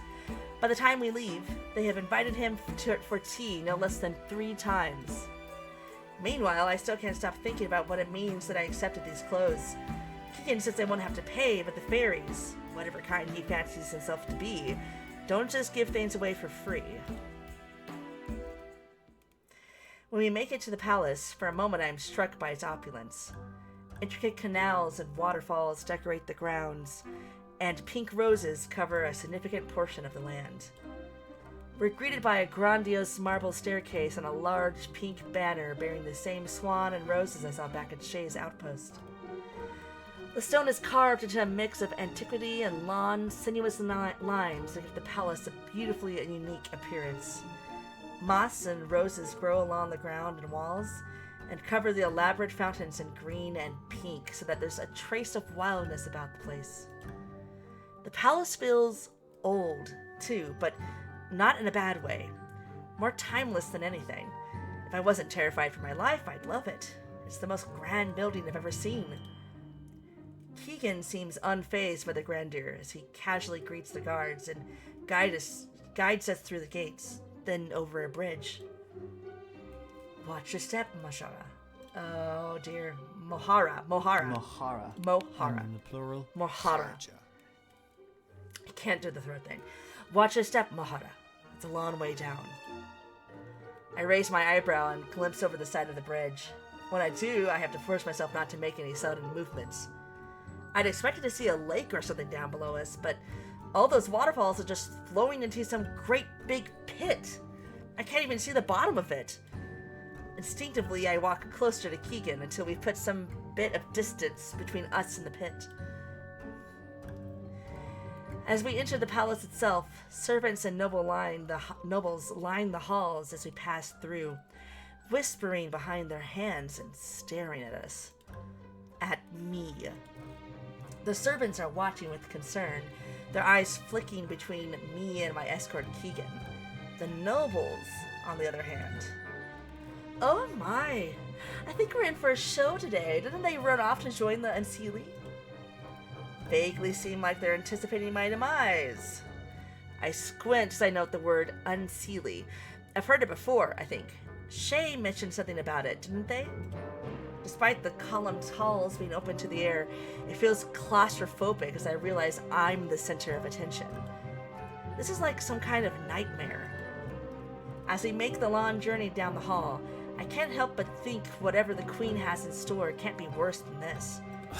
Quite impolite, aren't they? Gawking so openly. You'd think they'd have better things to do. Is he trying to make me feel better?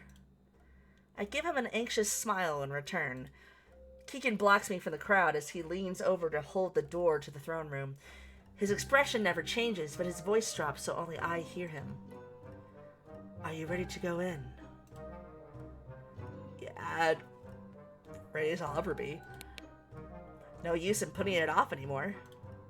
Keegan nods and we enter the throne room. To my surprise, the Queen is nowhere to be seen, but Shay is in here and they're about to be met. Oh, no Shay. Instead, there are three very important men talking amongst themselves. These three look like male elven versions of the Bambettes from Beauty and the Beast. I guess they have like identical hair and faces though, more or less, but all three of them turn to look at us as we walk in. Okay. Sethor, Kethor, Tethor. Ah, brothers. Okay, Sethor, Kethor, Tethor. Okay. Oh, so exactly how it looks. Okay, cool. Ah, Sethor, Kethor, Tethor. Why, of course, I should have known you would be here awaiting Her Majesty. The men share a cautious look before approaching us. Well, it isn't Keegan. I'd wondered where our... Oh, Masteron, yeah. Keegan Moshtaroon. Masteroon, like a cookie.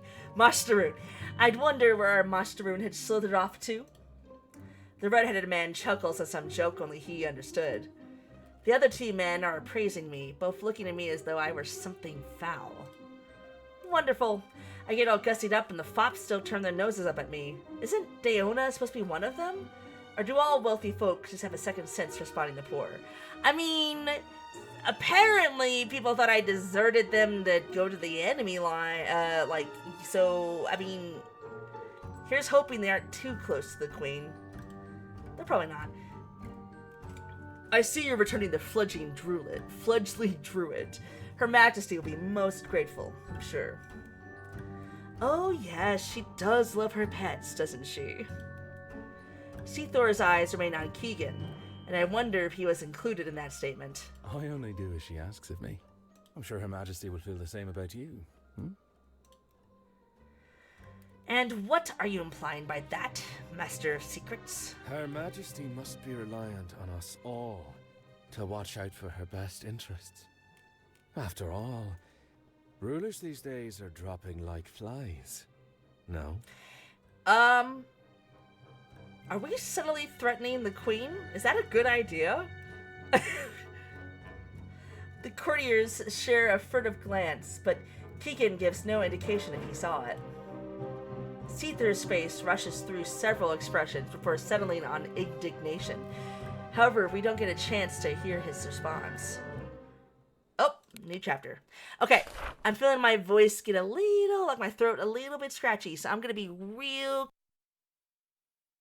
Sorry, I mean my mic too soon. I'm going to be back real quick. I'm just going to grab some water.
Okay, I'm back. Where's my sound? Uh-oh. Oh, is it just quiet on this page? Whoops. Okay. All right. Book of the Traveler, Chapter 4, The Rose Queen. Okay, yeah, it was just quiet on this page. Got it. Before the sneering courtier can fumble in a final retort, a chorus of trumpets erupts through the throne room, ceasing all the chatter around us entirely. I spin around, following the collective gaze the court until it settles on the back door, where an ostentatiously clad footman stands at attention. Presenting her illustrious royal majesty, as regal as a swan, a flower among women, beautiful and benevolent, a paragon of grace and before the ever dawn dims, if you will. Oh, I don't know how to pronounce that. Aoife Elavon. Aoife Elavon. Aoife Elavon, queen of the Duletha Dedan... Oh, dear. Tua Dedanan. Tuha De Danan. Tua Dedanan. Aoife Elavon, queen of the Tua Dedanan, and sovereign of the Seelie court. So Seelie and Unseelie are two different groups. The door practically bursts open from behind the footman, who scurries off to the side before he can be trampled by the ensuing procession. The scene is a spectacle to behold. Hordes of finely dressed folk all flutter around a lace-shrouded litter, and everyone else in its immediate path is either forced to disperse or join in the revelry. Some of the entourage play music, sing, or toss dried flowers out in front of it like rice at a wedding. Most, though, are crowding in and around the litter itself, all speaking up to the women inside, their voices converging in an incomprehensible cacophony. Where's Shay? Oh man, where's Shay? I hope we didn't fuck them over. I unthinkingly make a step towards the scene, feeling almost compelled to get a better look, but no matter how I strain my neck, I can barely see past all the other people in the litter's wake. Suddenly, I feel a hand on my shoulder. I wouldn't do that if I were you. The Queen's entrances stop for none. She does have a knack for it, though, doesn't she? Right. Yes. Keegan smiles at me and leads me out of the way of the litter, but I keep my eye firmly affixed to it even as it passes me by. I can't help myself. I've heard stories about the Queen of the Fairies ever since I was a wee thing. Even if she isn't quite a fairy in the strictest sense, she must be a marvel to have this kind of escort following her every step. Or powerful. Sadly, all I can make out is her faint silhouette. Oh, did you see Her Majesty's gown? What a splendid design. I simply must... What? Watch where you're going, you little oaf. I turn my head around, following the ruckus that just broke out. Squinting some, I watch as a variety of courtiers are seemingly pushed and shoved aside, all echoing a similar aghast sentiment. I can't see who's doing the pushing, though. They'd have to be awfully short to... Oh no, it's Shay! Okay. Stand aside! I have urgent news for the Queen! Right, that explains it. Ah, I see our little friend is back. This should be amusing. Oh yeah, they're gonna be real fucking mad at me. Intervene. I wring my hands, wincing as I notice the scowling faces around us. Lord Almighty, they're doing this because of me, aren't they? I look up at Keegan and clear my throat. Should we, intervene? Why? I don't much want them getting in trouble on my account. Huh. Well then, I suppose we can endeavor to try, but I make no promises. Yeah, I mean, if we weren't gonna make them and get them in trouble on our account, we shouldn't have run from them in the strange city. Oh my god. I breathe a sigh of relief. Thank you. You may wish to hold on to that, thanks. Suddenly Keegan leans in close and lowers his voice to a whisper. My services come at a cost. Oh no. I slink away from him and narrow my eyes, suspicious. Meaning what, exactly? Keegan chuckles, seemingly amused by my hesitation. I'll let you know soon. With that, he walks away before I can change my mind. Sighing, I follow after him. Leading the way, Keegan swiftly glides off in the direction of the litter, weaving around the other members of court as nimbly as a cat. I do my best to keep up, but it takes a good deal of effort on my part. He's much faster than I expect him to be. Imagine he has longer legs than I do. By the time we catch up to Shay, they've very nearly gotten to the litter already, leaving a trail of foul-faced nobles in their wake. Still, despite the indignant glaring, all the nobles seem to quiet down as they spot us following in behind the lordly guard. Or rather, as they take notice of Keegan. Majesty! Queen Aoife! Aoife. Gracious, what is that sound? It appears to be one of the guards assigned to the outer posts, Mom. I see. They must be lost, poor dear. Perhaps you could redirect them? Yes, Your Majesty. Bruni? Bruni. Okay. Oh, we call those brownies in America. Yeah. Okay, so they're actually pronounced Bruni. Bruni. Shyness, keeping clean house. Yeah. This is what we call brownies. Okay, got it. Bruni. Oi, Bruni! That's enough of that. We'll not be having none of your nonsense today. Back to your post. I squint as we start to overhear the chatter in front of us. Aren't Bruni's Ace she? Is she? Ace she. One of these days I'll remember how that's pronounced. Aren't Bruni's Ace she? As though reading my mind, or perhaps my face, Keegan immediately chimes in with a laugh. Oh, they won't like that. It's true, but they won't like it. Wait, but you just said they were like animals. What do you mean? Why is she calling him a Bruni? Oh? Surprised you don't know, Deona. I don't know anything, and clearly you probably know that because you're like the spy character. I keep forgetting that. The screen's gonna jiggle if I, accuse him with the mouse. Our friend here wasn't always a guard. Before enlisting into the army, they were a servant from a long line of... Nope. Shin Cleha. And then the plural. Shin Clehi. Shin Clehi. Okay. From a long line of Shin Clehi in the last royal family service. Shay, in particular, waited on the crown princess before she was slain. Slain? I thought she was kidnapped. Oh, maybe Shay believes she was slain. And Keegan... No. Shay believes they were kidnapped and Keegan believes they were slain. Okay. Of course, Shay will swear up and down that the princess is still out there. Oh yeah, there we are. Somehow. So, it's just a bit of teasing, see? Once a dutiful servant, always a dutiful servant. even, it seems, in death and delusion. My gut sinks as he says that, and so I glanced over to Shay. Sure enough, they look furious. I am not a broonie. Anyway, I'm afraid I have to insist. Oh, God.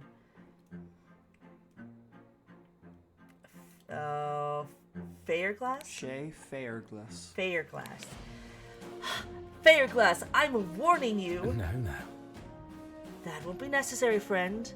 They're just carrying out orders.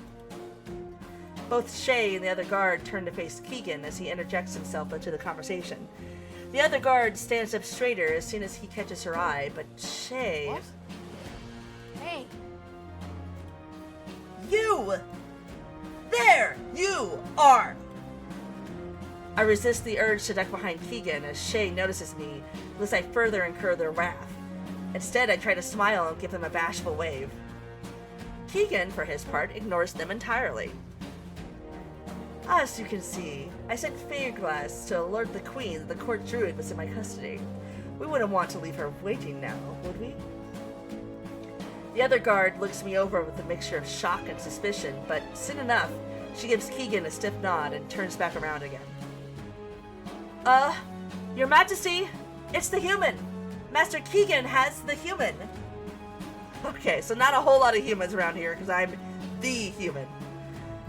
The guard's announcement seems to reverberate through the air, passed along in a quick and successive chain of whispers. It's as though, all at once, the eyes of the court have shifted from Shay onto me. Before I know it, the procession and all of its pageantry has come to an abrupt halt in the middle of the room. I fold my arms and frantically look between Keegan and Shay, unsure of what to say or do with all of this newfound attention on me. But neither one of them seems like they're going to do much of anything, given Shay is understandably a bit mad at me. I mean, more than a bit, probably, and again, deserved. And Keegan, well, he just seems like he'd rather watch me squirm. Yeah. Christ, why did my double have to be the most conspicuous bleeding person in the whole of the other world? Hello there, Oh my god. Oh, no.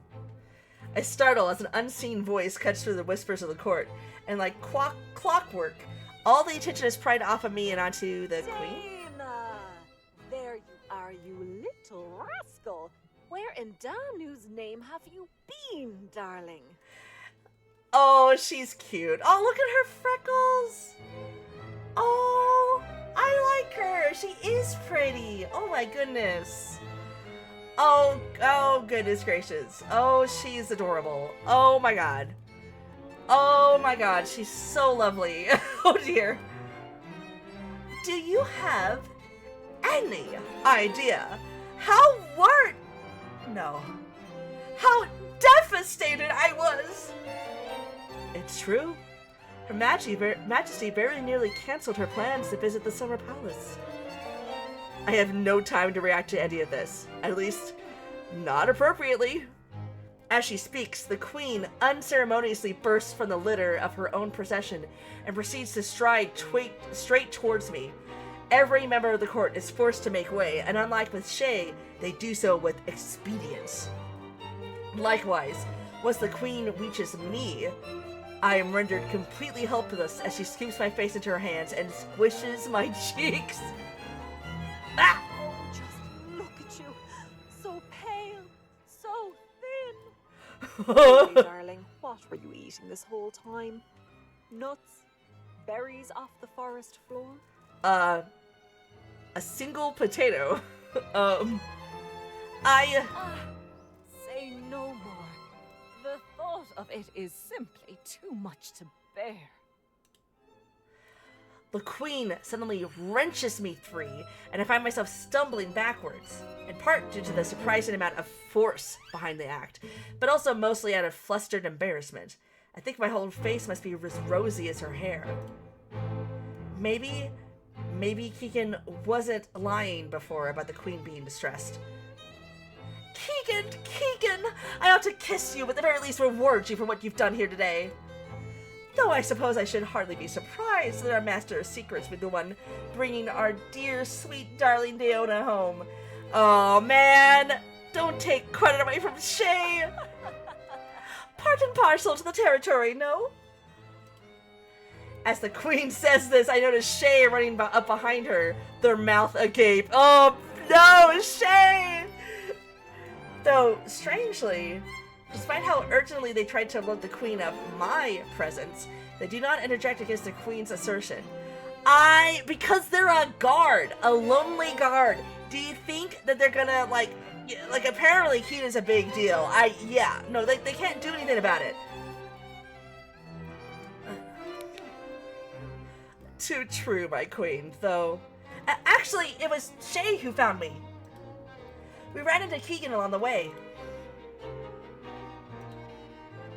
Oh? Is that so? Yes, though they were in quite the state when I crossed their paths. I thought it best not to parade the court druid through the throne room in rags. Quite. Well, you have my gratitude for your services, sweet pea. I shall inform your superior to ensure that you are appropriately rewarded. You may return to your post. Oh, thank you, your majesty. But, Darling. was there something else? Yes, Mum. Permission to escort the court druid back to their premises. And, if I may be so bold, that's a first. I think under present circumstances, someone ought to stand guard. At least for now, while it's still unsafe. I feel a chill run down my spine. Stand guard? How will I hope to get home then? I mean, how are we gonna get home if we don't, try to get some help from the people who know a little bit about Tir na Nog? I mean, come on. After all, the Unseelie. No. What? No, that will not be necessary. Oh, this is Anthony's favorite classical piece. It's in Princess Tutu, too. No, that will not be necessary. Return to your post. Shay, for a brief moment, stares at the queen with an irritated bewilderment best reserved for, well, anyone else. But ultimately, Shay just nods stiffly to Keegan and the queen and begins to walk away. Thanks. See you around. Well, how very exciting. Your Majesty. Now, your majesty, if you wouldn't mind, I have some important matters to bring to your attention. Developments in your absence, shall we say. Yes, of course, but later. Poor Deona looks exhausted, and something must see them to their cottage first. Naturally. By all means, then, shall we be off? We? Oh, really now, Keegan? I can't say I'm surprised you'd set your sights on this one, but am I not entitled to a little time alone with them too? Does Deona have a fairy harem? It kind of seems like everybody's stumbling over themselves. Like all the love interests are stumbling over themselves to be around Deona. Oh boy. For a brief moment, Keegan appears visibly surprised, but the expression is gone as quickly as it came. I can't say I quite catch your meaning. I am but your humble servant, Aphie. Oh, not queen, huh, Aphie? Perhaps I merely wish to bask in your presence, engage in an intelligent conversation. No doubt, but there's no need to flatter me, Keegs. Oh, okay, yeah, they know each other pretty well. Got it. It is perfectly natural for my eye for you to be intrigued by our Deona here. I imagine their disappearance was more than a little vexing to the Master of Secrets. If you insist. Keegan's eyes linger on me for a moment before he turns back to the queen and smiles. Well then, you know where to find me, so I should take my leave. I don't know where to find you. Keegan bows politely to us both, but before he goes, he catches my hand and places a kiss on my fingers. Oh my god. Slán go fáil, Deona. You too? Incorrigible, that one. With that, the queen spins around and claps her hands together. The court will adjourn for today in light of newfound developments. As you were, gentlemen. There are a few grumblings from within the crowd, but with the queen's dismissal, most begin to filter out of the throne room, leaving me alone with her. I swallow. Now, shall we be off? The queen looks at me expectantly. To court. God, that was close. I bow my head in quiet acknowledgement, allowing the queen to take the lead. Though if I'm frank, it's just about all I can manage with, what with all those butterflies rolling around in my stomach. Man, that was a short timer. I can't believe my reflexes are fast enough. Besides, I haven't the faintest idea where she wants to go. Did Daona often take private walks with the queen? Apparently, I go to a cottage? No, that can't be right. They weren't that important to the court, were they? Aw, man, did we live on the palace grounds in a cottage? Without another word, the queen walks out of the throne room, and so I follow at a respectful distance behind. That's what you do with royal sorts, isn't it? My oh my, it seems our Dana has up and vanished yet again. Whatever shall I do? Your Majesty? Abruptly, the queen stops in the middle of the hallway. There you are. Thank goodness. Do keep up, darling. If I wanted to talk to the air, I would hardly ask you to pitter along behind me as I do. Of course. With a slight blush on my cheeks, I sheepishly quicken my pace until I'm standing beside her. Oh man, now I wish her route was in the early access right now. She's great. I like her. She's really pretty. Apologies, Your Majesty. The queen clicks her tongue. Gracious, enough of that. We're no longer in the public eye. Oh dear. What relationship do I have with the queen? Am I friends, or... Between us two, Aphie will do just fine. Okay, so we're on the same level as Keegan. Alright. Aphie. Much better. Okay, I'm gonna listen to this name again just to make sure. Aoife! God damn it! Aoife! Not Aphie. Aoife! Aoife! Okay. Aoife. Damn it. With that, Aoife leads me out of the palace. Into the gardens. Madam. I can't help but gasp. I've never seen such immaculate gardens. The flowers, the waterfalls, the pond. It's like something out of a picture book. I wonder if there's a way to... I feel like the music is a little loud. Let's just kind of turn it down a bit. Okay. They are pretty, no? I can never quite get used to it either. Really? Didn't you grow up here? I bite my tongue. In hindsight, the question was a bit impertinent. Sometimes I forget how new you are. I'm gonna... No. Okay. If I hit escape again. Okay. No, I didn't grow up here. I took my first walk through these gardens on the day of my coronation. I raised an eyebrow at her, a bit perplexed. I won't claim to be privy to the ways of royalty, let alone fairy royalty, but why wouldn't a princess be raised in the capital? Unless she wasn't a princess. Is this like a Queen Amidala situation where it's an elected position? Then, it is lovely out though. Can you hear the birds chirping?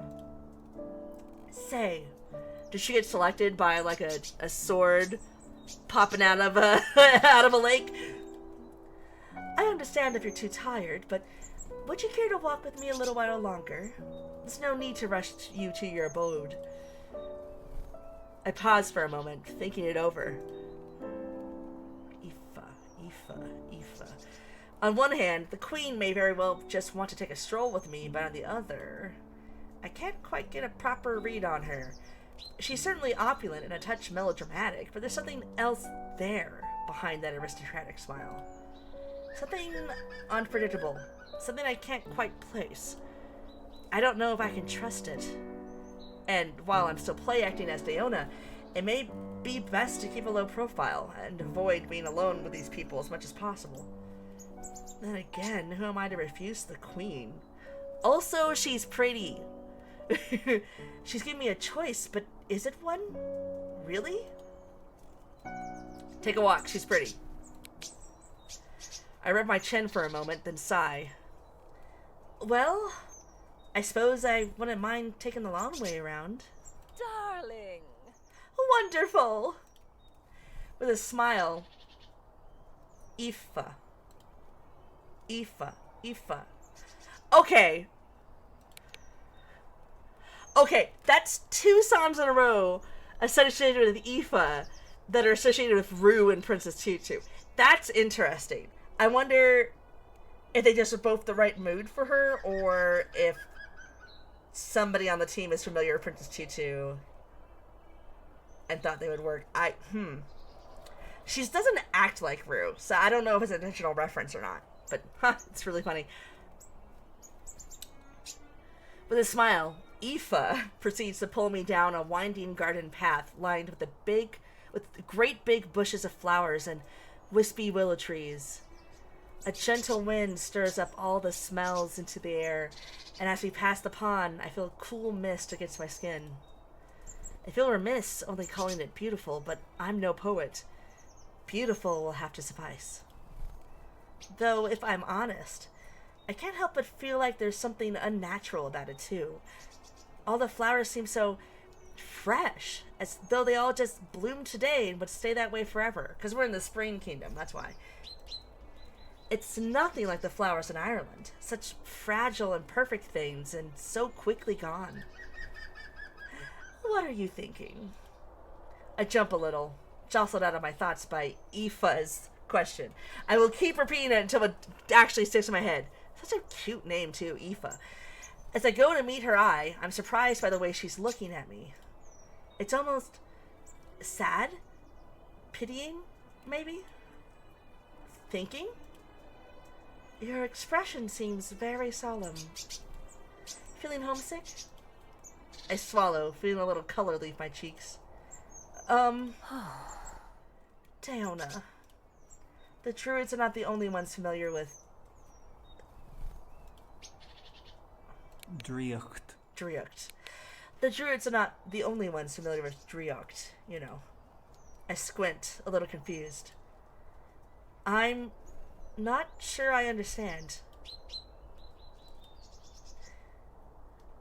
It was not a particularly well-kept secret that you wished to leave us, Deona. And by your appearance, the change in your aura, you succeeded. You returned to... Oh, damn it, I don't remember. Inishfal. Inishfal. That was actually what I was going to say, and then I double-guessed myself. Okay. Inishfal. I take it was not quite what you were expecting, was it? Truthfully, I sympathize.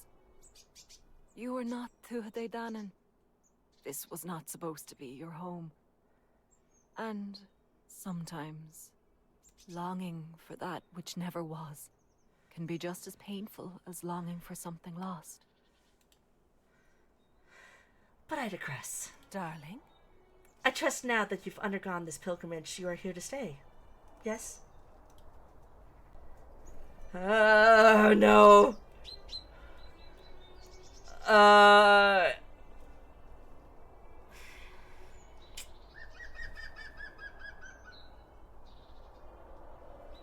I don't want to light her. Stay silent.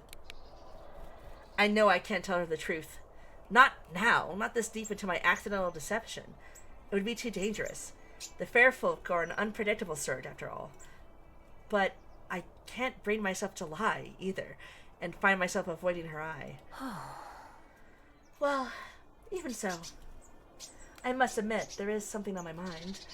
something that I wanted to talk to you about specifically. There is trouble in the air, Dana. More trouble than I'd care to entertain. Dana. I raised an eyebrow. How do you mean? This was before your time, but I imagine the Druids familiarized you with the War of the Courts well enough. It ended only 50 years ago.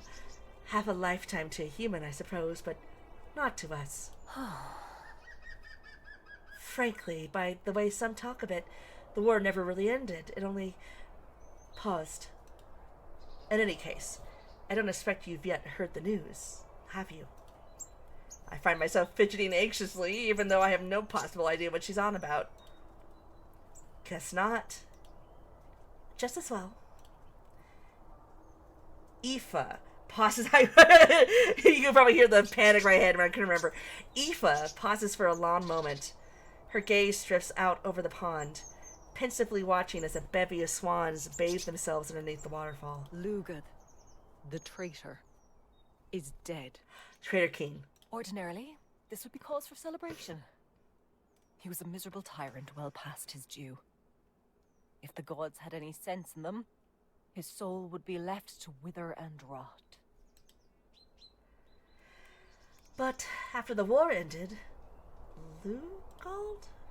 Lugad? Lugad was left impotent and uninterested in furthering his ambitions. His son, however, is young and full of vigor. Love interest? Question mark? I see. So what does that mean? That the war is kicking back in again, probably. It is too soon to be certain, but it is widely believed that the man is as much of a hot-headed fanatic as his father was. My court already whispers of war. This land has already seen far too much violence. Aoife grows quiet again, then looks at me expectantly. My throat dries as I rack my brain for anything useful, for even comforting to say to her. This is gonna reveal too much, but I'm sure she's sure. So what do the Unseelie want? Well, what do the Unseelie want? Maybe there could be a peaceful solution? Oh, saying that out loud. I'm never getting into politics. What do the Unseelie want? Darling, they want what everyone else in this wretched world wants. Power. And power is not often peacefully begotten. Including yours. I bite my tongue as soon as the retort slips out, but Aoife only... Nope. Aoife! But Aoife only stares at me. A shiver rolls down my spine as her eyes seem to watch my face closely. I try not to sweat too hard. Well, I suppose it's all a matter of perspective, isn't it? But if you're asking, impertinently so, about the relative state of my hands, you'll find them far cleaner than most. Never forget that the Unseelie throne, such as it is, was won at the cost of blood-laden streets in every city, town, and village across Murias and Gorias. Any who dared to defy Lugad's brutish warlording was put to the sword. I'm so sorry, Your Majesty. I didn't mean... Aoife? Aoife, God. Aoife holds up her hand, silencing me. No. You're fine. I am no lover of sycophancy, and I do not wish to curtail your tongue. In fact... In the coming days, I may need your assistance. For the sake of the realm. Oh, Onwin, we're in it now! What? You sound so surprised. The Druids have always been invaluable consultants to the kings and queens of the Tua De Dawn. Of the Tua De Dawn, you know, even in matters of war. but I'm just a human. Yes, well, I believe that's a good thing in this case. You have no stake in this fight. Your eyes are new, your perspective clear. You need someone around. I need someone around me who isn't impeded by ulterior motives. Well, I definitely don't have ulterior motives. I have no idea what's happening. I feel my heart thudding in my ears. I'm not sure what to say. Well, honesty is a becoming trait, and not one often shared among my court. If you can promise me your honest thoughts, I will expect no more of you. Well, that's what I'm trying to do, so... A twinge of guilt turns the inside of my stomach as I look over at the queen, who seems a good deal more honest herself than she had been before in the palace. It almost makes me wish I could stay and help, but I'm not Dana. Yeah, I'm not Dana. I have no business being here and my own duties to care for. Still, I can't quite bring myself to disappoint her. The stranger that's on my horse is definitely Dana, right? It's gotta be. It's gotta be.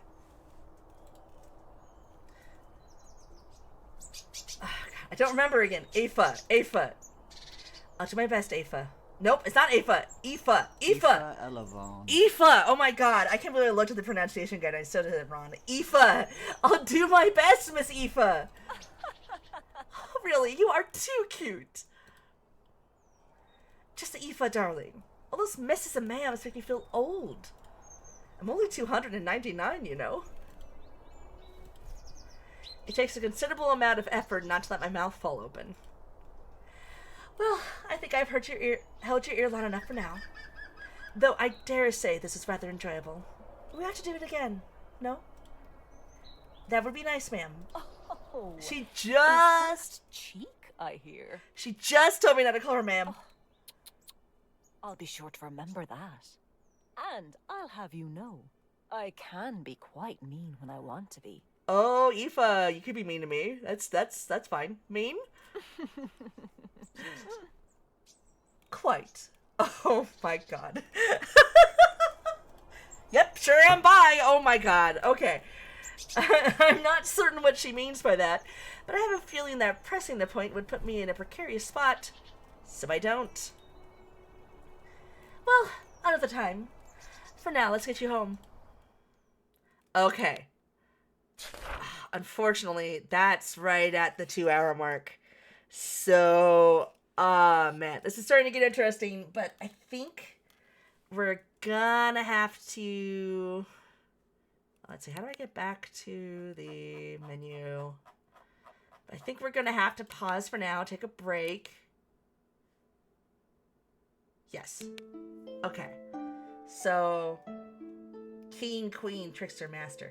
Oh, I was right. King might be a love interest. This might be the unseelie King. Traveler, Soldier, Warrior, King, Queen, Trickster, Master. Okay. So far of who we've met, I'm assuming Keenan is the Trickster. Spy, as he is. Soldier's gotta be Shay. Queen is... Aoife. No. Yes, Aoife. Okay, I think that's right. Okay. I do want to look at this road map a little bit. Can you give me the... Nope. Alright. So let's see. We are... Oh, I don't remember.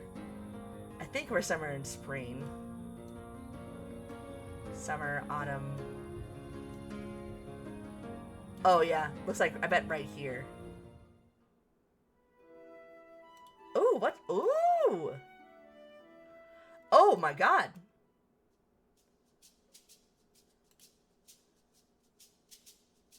We once again meet in the oddest of places. I'm beginning to think it's intentional. Oh, okay. That's cool. Ooh, little credit for the song, too. Okay, that's cool. There's side stories they mentioned. There's one here for the Handmaiden. Glossary, illustrations. I haven't seen a whole lot of those so far. Must be later. Achievement, coming soon. Cool. Okay. Okay. Yeah, this is cool. let me see. So yeah, this is the good people. I've forgotten how to say it. Let's see. What? Steam. Uh-oh. Where's Steam? Revealing too much. Nadini Maha. Nadini Maha, I believe? The Good People. This is on Steam right now. Whoa, trailer. For...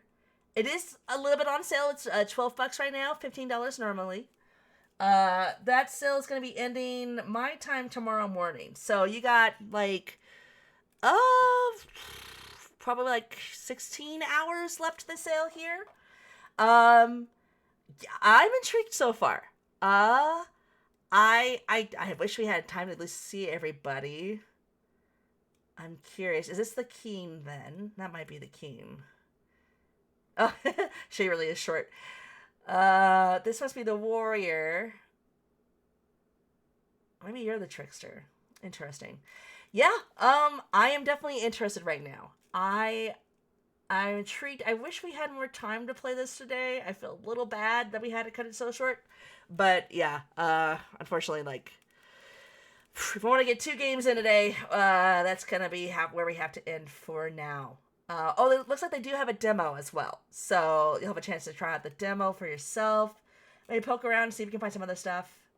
Oh, and they even have they got the VO credits here too. That's cool.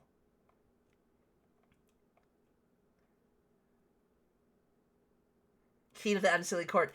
I knew it! I knew it! I knew he was a love interest. I could just tell. I could just tell by the way they were talking about him. Okay. Yeah, so I'm gonna, I think I'm gonna go ahead and keep the stream up. Let me see if I can, nope, let's see if I can't, is there a way for me to add text in here to let people know? Yes, there is. Text,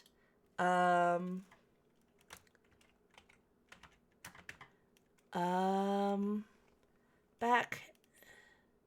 Let's see, what time is it right now? It's 5:48.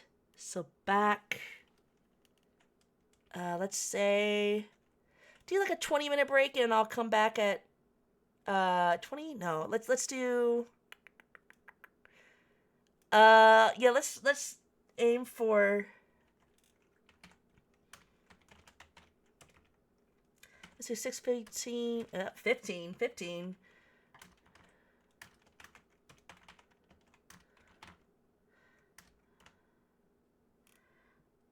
I forget the other name. I think it's Days After Days, but I'm not 100% sure. Right. Let's see. Can I move this? Yeah. There we go. Let's see. Maybe make this a little smaller. Boop. Okay. And I looked up yesterday, a couple of days ago, some, hopefully installing Spotify. What do you mean? I was using Spotify just the other day. What do you mean? Okay. But yeah, I found some playlist of what I hope is royalty-free music. We'll see what would be a good one to go with. Let's see.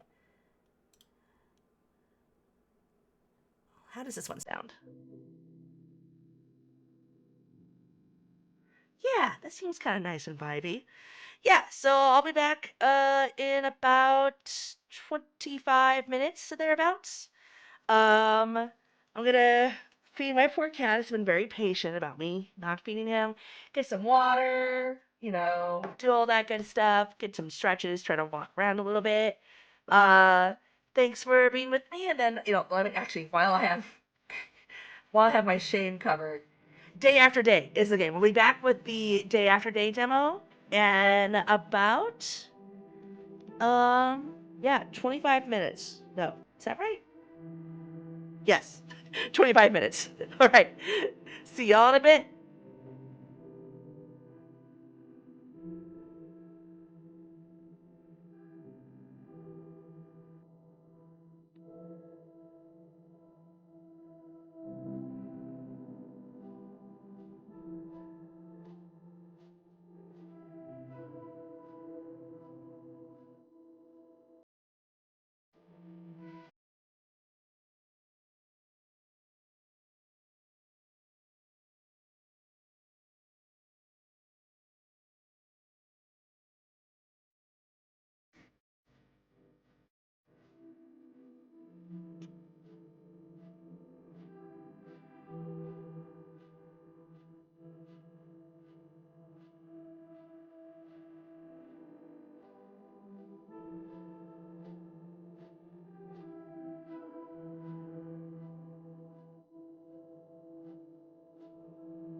illusion, illusion, illusion, illusion.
All right.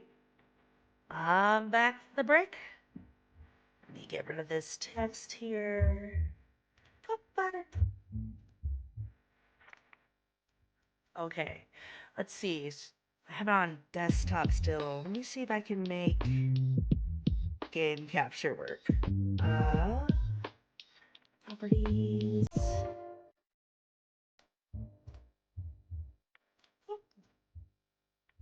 Am I lucky enough that the demo will work? Nope, doesn't look like it. Okay. Display capture it is. Let's see. Boop, bop, ba, doop, bop, bop. Oh man, this music's too catchy. This is great. I'm gonna actually add a like to it. Put it in my personal library. Hell yeah. All right, let's see. Okay. Oh, look, the song just. There we go. Let's put the music volume back up on this. I think it was like right here. Okay. All right. So this is the demo for something called Day After Day. Hold on, real quick. I keep being embarrassed by how messy my desktop is, but I forgot to bring up some stuff for it. Just give me a second. Let's see. Can I get a new window? Yeah. One thing I noticed. Ooh, pretty music. Is I hadn't noticed this when I was told about it in my email, but it looks like they actually have a Kickstarter going on right now. So I want to get that up. And also point where you can play this demo if you're interested in it. Let me see. Oh, I'm making a mess on the desktop. Let's see. And let's see, on here. Here's the link. Okay.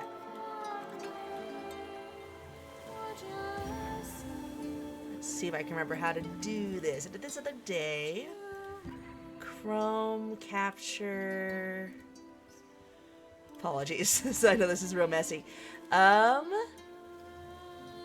Day. Here we are. Okay.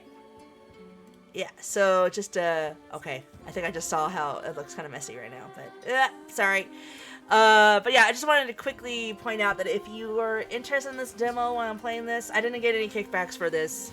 I just downloaded the demo from there. It's on their itch.io page right now. H-Moon Publishing, LLC. Right now on Steam, it's just like a store page with a wishlist option. But I did want to point out that I missed earlier that they are doing a Kickstarter right now, and they're actually pretty close to their goal. So, yeah, if you end up liking this this demo as I'm playing it, just know that that is going on right now. Because, yeah, I definitely want to make sure that the folks who are taking their chances on me have a chance to desktop jump scare, have a chance to yeah, get their stuff shouted out when possible. Okay, so yeah, actually, shoot, I just closed the itch.io page. I don't remember exactly what the hook for this game is.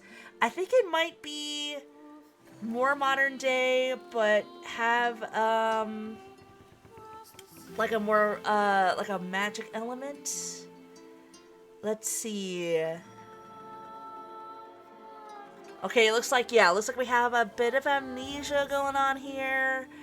Oh, and like a time loop thing. Okay. Interesting. Okay. It's a mystery fantasy romance otome. So, wow, another mystery game. Goodness. I got a lot of those this time. Seems to be a popular theme right now. And yeah, this is just a demo, as you saw with the Kickstarter. Game's not out yet. But you can play get the demo on their Kickstarter. Just search for Day After Day. And yeah, the thing that stood out to me when they emailed me asking if I would like to cover this game is their stat building, which I like. I have played some of the Tokimeki Memorial Girls Side games, totally legally, of course. And I really, really like those games, and it's a bummer that we don't have a whole lot of them here in the West. So whenever I see it's a visual novel with a female protagonist, but there's a stat building aspect to it, I'm intrigued. And they also said that there's like a equipable like inventory where like you can change your outfit, which I love playing dress up. So I am very intrigued by this game. I'm hoping that's gonna be good. We'll see how that goes. Let's see. I don't know why I hit options. I was in here already. Let's just go ahead and start the new game. Make sure that this game gets its fair shake. I'll try to go until 8:20 my time. Ooh, select an archetype. Okay, brains. I'm not away right now. We'll see. Brains, beauty, brawn, average. Okay, so I'm assuming. Okay, I'm not sure what EQ means. Is that? Let's see. So intelligence is IQ. Physical, it's got to be like strength kind of stuff because of brawn. So EQ must be like some sort of charm element to it. Do I want to be pretty or do I want to be smart? The age-old question.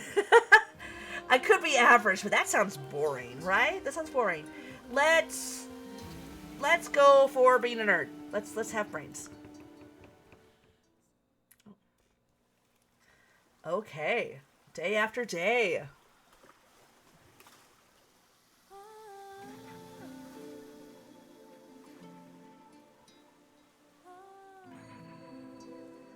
Oh, looks like I'm in the way of the dialogue box. This is an interesting little layout they got here. I haven't seen this. Let's see. Hopefully I'll be out of the way if I move over here. Okay. All right. Upon prying open your heavy lids, you spy a stranger who meets your groggy gaze. Who the hell are you? Mystery woman.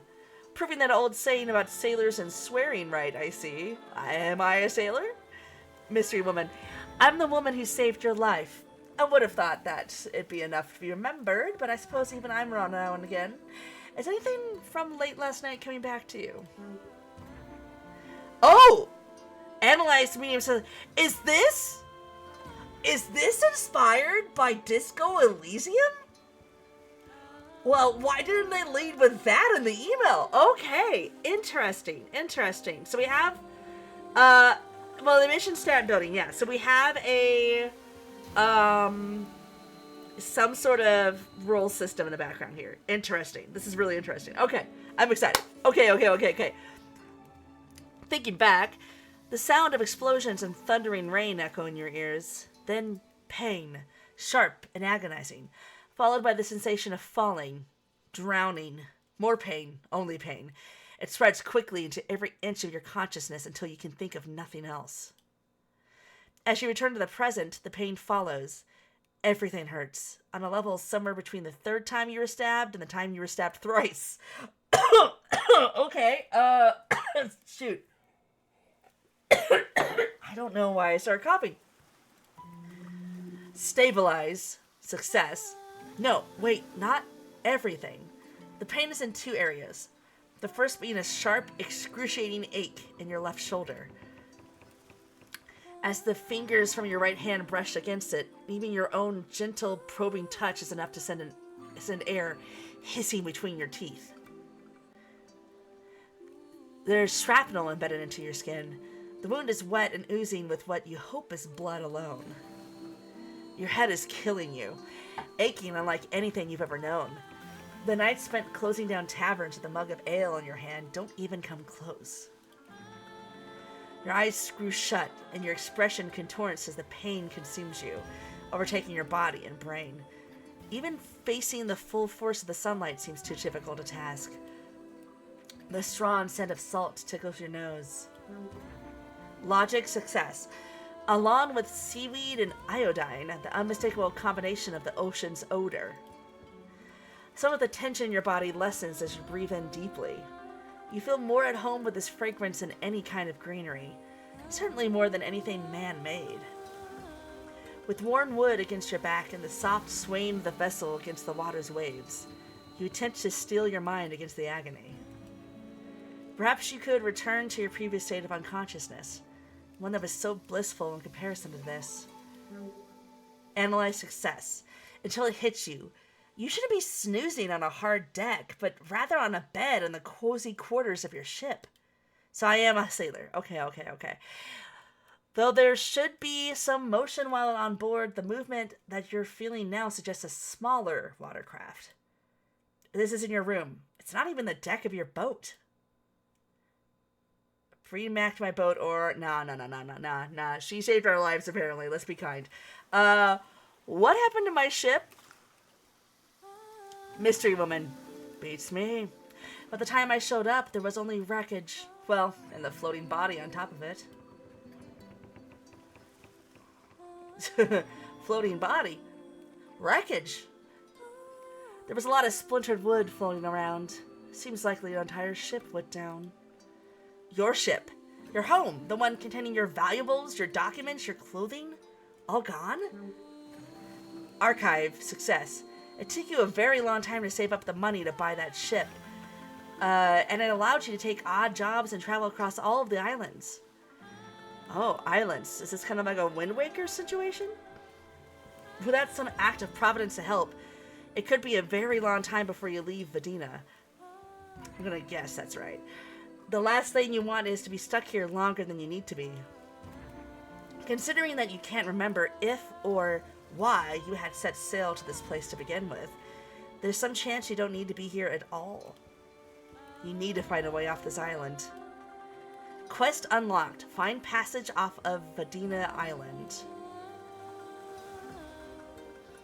I'm assuming I was the floating body, but I want to get all the deets. Floating body? The woman studies you, one corner of her lips twitching as she does. That would be you, of course. It didn't seem right to just leave you floating in the ocean, so I hauled you into my boat and docked nearby here in Vedina. I was headed here anyway, so it wasn't much of a nuisance. You're welcome, by the way. Well, that blows. Oh, I skipped over where the hell am I, but it's Vedina. This is Vedina. Well, the docks of Vedina, if you want to be particular about it.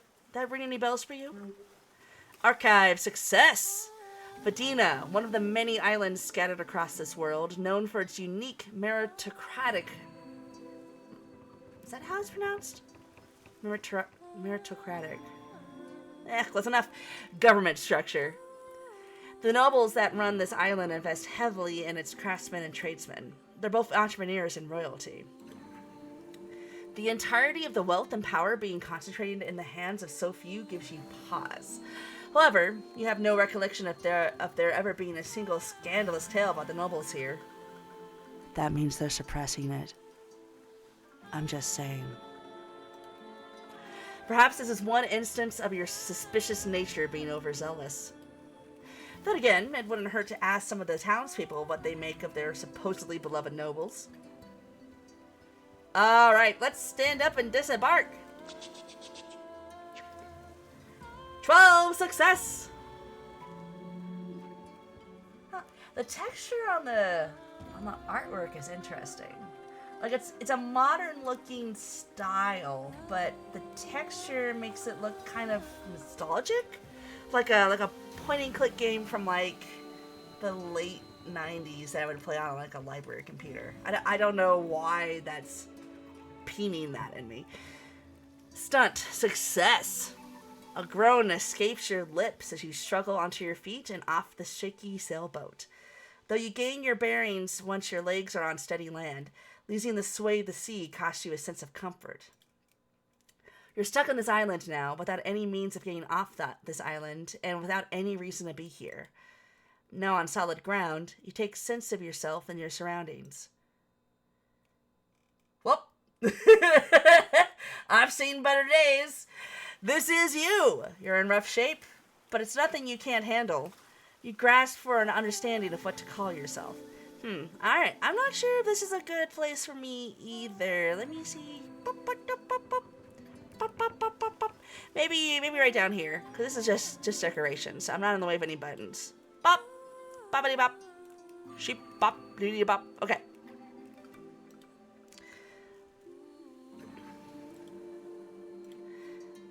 Default name Vera, custom name.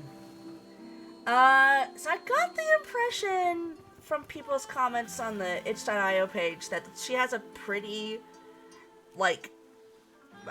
standard set in stone personality here. So I'm gonna leave her Vera instead of naming her Onwin. I think that's what I'm gonna do. Vera. That's right. It's slowly coming back to you now. You're Vera. Oh, buttons. You silently take stock of the few things left on your person. It seems this mystery woman managed to save an old backpack and a waterlogged journal, as well as your sorry ass. Okay. Yeah, so unfortunately I don't know exactly what these stand for currently. Bonuses from items, subject item, item type, item effect. We got an inventory with nothing in it. A map? Okay, looks like we're gonna be able to click around some. Man, it's been a bit since I've played Disco Elysium, and I haven't played the like shiny version of it, but this feels familiar to it from what I remember. Okay. So EQ is charm, coerce, connive, convince, comprehend. Damn, I kind of wish I had done that. It's fun to Oh, interesting that they all have the same like first letter. Okay, snatch, sneak, stabilize, strength, stunt is physique. Acuity, analyze, arcana, archive, assess is yeah. And then charm, coerce, connive. Okay. Alright. I'm having to try an EQ run sometime. It's gotta be like emotion something. Emotional quotient instead of... Is it intelligence quotient? Is that what IQ stands for?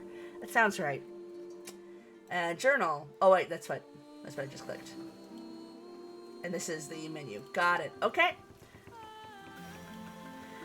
The journal should be more useful once it's had time to dry. You also find a pocket watch. Looks like it still keeps accurate time. Okay, so time of day is important. Oh, I'm tempted to click this hourglass, but I don't know what it's gonna do, so I won't. You turn your attention back to your unwitting savior. You don't look so good. Do you have a map of the city? I haven't spent much time in Vadina myself, but there's gotta be a doctor around here somewhere. You think this is bad? This is nothing.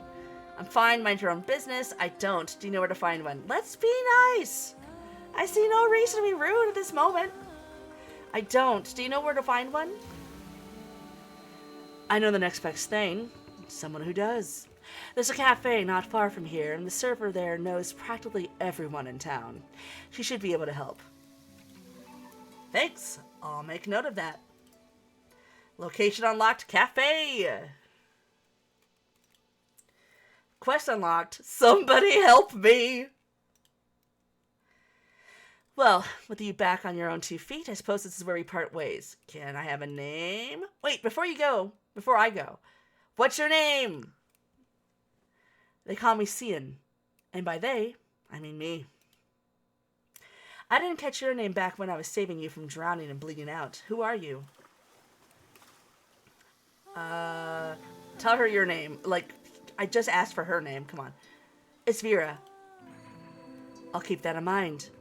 Best of luck to you going wherever you're going and doing whatever you're doing. One more thing. Never mind. Okay. So I'm guessing... Alright, so it's 8:12? So I'm guessing... Yeah, click the map, go to cafe. Oh, it's got some point and click. Okay. Interesting. Okay. Go inside. Oh, she's cute. Man, I don't look conspicuous at all, walking in with fucked up clothes and a giant, obvious wound in my side. The server smiles at you amidst the hum and customers in conversation. Oh, she's pointing ears. Hi, sweetie, come run on in. I'm Phoebe. We're not serving our full menu today, but if you'd like, you may take a seat at any open table, and I'll be with you in 2 turns of a fairy's wings.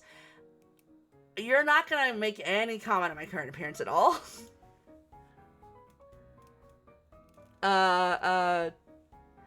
2 turns of a what now? It's just a little expression I invented. It means I'll be with you in just a moment. Return. Have a seat somewhere. You slide into an open seat near a window, wincing as the change in position pulls at your injured side. Who knew having shrapnel embedded in your skin would be such a pain in the ass? Yeah, this is definitely a change from how I was playing the last character. Phoebe must notice you picking at your wound, as she soon arrives at your side with a worried expression. Oh, sweetie, that looks awful. What happened? Have you gotten that looked at by a doctor yet? No, my ship was attacked. Whole thing, shot to pieces. Phoebe's large eyes turn dewy as she listens to the curt summary of her story. That is just awful. I'm so thankful you made it through alive and are here talking with me now. That's... Oh no. My evangelical religious trauma is going like, what do you want from me? What do you want from me? What do you want from me? She's probably just being nice. Like, now, is there anything I can do to make your day a little easier? Are you hungry? Thirsty? Do you want some fresh clothes? I'll take clothes, for sure. How about a recommendation for a doctor or a shipwright? Need someone to give you the rundown on who's who and what's what in this town? All of that sounds great. All of it, yes. You deliver me some of your clothes? Honey, you can keep them. Making clothes is a passion of mine.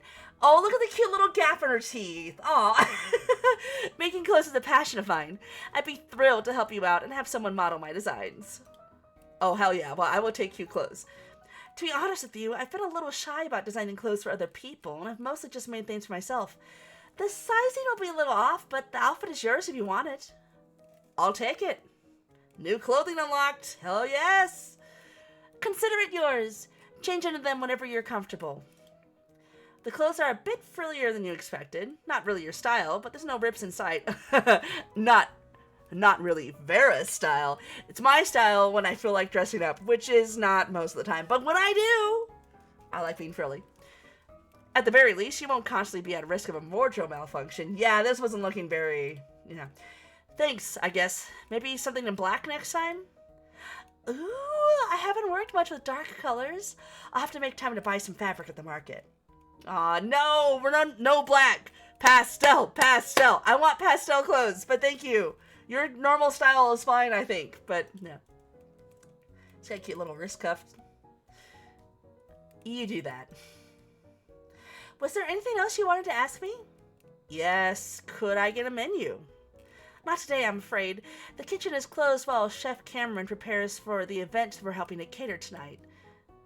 I can get you some bread or pastries he made in advance for today if you're okay with that, and I'll be happy to get you something to drink. As your stomach grumbles, it occurs to you that you don't have a single coin to your name. Sustenance will have to wait. What event? It's the birthday party for the Duke's daughter, Eden. The whole island is talking about it. There are many from other islands sailing in to attend. Oh, wow. Big deal then. Okay. Cameron is honored to be able to participate. It's a great opportunity to promote his food to so many new people. Where's the party? It's at their family home. The manor is just a bit to the north of here. If you have a map, I can show it to you. Sure, why not? Duke's Manor unlocked. Okay, return. How do I find a doctor? You show Vivi your map, and she points to a specific spot with swiftness and ease. Location unlocked. Doctor's office. Right here, sweetie. This place will take good care of you. The doctor makes house calls sometimes, but I think the office will be open today. You'll have to head over there and see for yourself to know for sure. Before I go, I wanted to ask, who's the shipwright? Phoebe's eyes alight with affectionate familiarity. His name is Moss. He's an exceptionally kind man and a genius at his craft. He comes to visit Fadina now and then again. I know for a fact he got in town yesterday. Moss said he's looking for a buyer for a new ship of his. He'll likely have it docked at the town port.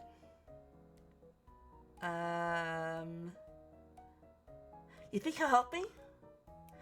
Absolutely! He's such a generous and empathetic person. I can't imagine him not helping someone in need. This is exactly the kind of person you could really use. Someone spineless who can you can easily sucker into doing for your bidding.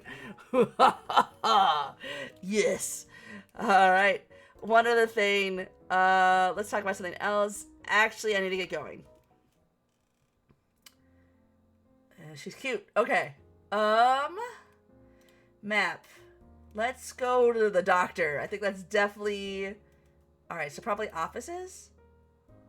Okay, let's go to the doctor first, then I can hit the explore button and see what that is. Who are you? Who the hell are you? What are you doing? Muscled stranger. Resting. What does it look like I'm doing? Acuity success. Though the stranger tries to look indifferent, you catch a nearly imperceptible wince as they try to put weight on their right ankle. It looks like you hurt your ankle. Isn't the doctor's office supposed to be around here somewhere? The stranger pales. It's not that bad. I've just been wasting the doctor's time. Oh. Why don't you let the doctor be the judge of that? What does it look like I'm doing? The stranger gestures to the building you're standing outside of. A faded sign confirms what you already suspected. This is the doctor's office. Are you going to go in? Of course I am. Eventually. Acuity. Upon inspection, the stranger seems to be sweating more now than upon first finishing their run. Their run? You guess they're not the biggest fan of medical professionals. Would it help if I went in with you? Why would it? We just met and I don't find your presence comforting. Fair. I don't think I find Vera's presence very comforting either. I don't care about your health anyway. Oh, why is this still up? Whoops, little glitch. Alright, I'm assuming this is the doctor's office then. The door opens, allowing you to peer inside of a dim, empty reception room. There's a little sign on the main desk that reads, "Out on a house call. We'll be back tomorrow." God damn it, in barely legible handwriting. You shut the door, seeing no reason to look further. Hey dude, bad news. Who the hell are you? The name's Gray. I'm in the security business. I'm Vera. I'm in the bounty hunting business. A bounty hunter named Vera. Sounds familiar. I don't know if that's a reference to something or that she's just someone notable.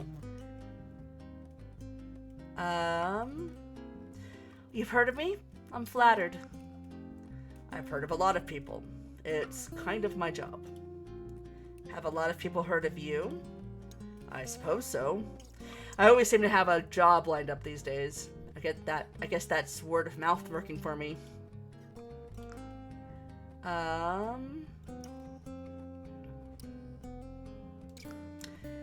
You're supposed to be part ocean creature, right? Am I? What's that supposed to mean? Like a mermaid or something? Don't know. Never met one before. Arcana success. Stupid brain fog. You could have some freaking awesome powers you've completely forgotten about. If you were part oceanic, getting your feet literally wet should give you some sort of clue. Side quest unlocked, are you even human? Okay, alright. I'm interested. Return. I wish I could say the same, because it seems like he's giving me a lot of info. I mean, what kind of name is Gray, anyhow? That's a color, not a person. Hey, listen, in the long tradition of Cluedo, you're kind of rude. Yeah, tell me something I don't know. I don't think we've met, but maybe we could work together. Now that you mention it, I am working security at a party tonight. I'm not saying it's more than I can handle, but having a second set of eyes would be useful. I'll need to get permission from my boss before I make any promises. I meet with him this afternoon. Cool. So we'll talk about after your meeting and you'll let me know what your boss decides? Exactly. Come and find me at the Duke's Manor after 20 o'clock. Okay, military time. That's 8 p.m. Although I guess this will probably just say 20. Okay, 20. That's when the party starts. I already had the Duke's Manor unlocked, but thank you. Alright, see you then. Okay. Just remembered I should probably put some clothes on. Girly top. A blouse is long and frilly for some reason you don't understand. It gives me more charm, but one less coerce. Cool. And then girly bottoms. A feminine looking skirt. It's a little too girly for your taste. -1 snatch. Well, I'll take it. Do I not have any shoes? I guess not. Okay. Clothes, items. I was about to like drag her back and forth like I could see like a 3D model, but that's not what she's like. Okay. Journal. The quests aren't updating on here. It's a demo. Okay, let's see. Offices, cafe, port. I guess we go to the port. Oh, this must be Ship Guy McGee. I don't remember his name.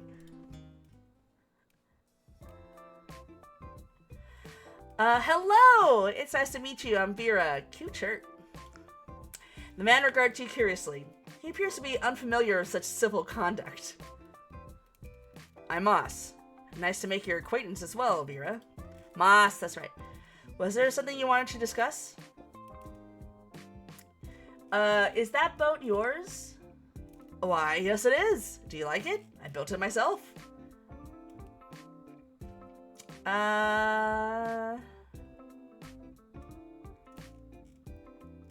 You're a shipwright. What a coincidence. My boat was just destroyed last night. Oh, I'm very sorry to hear that. Yep.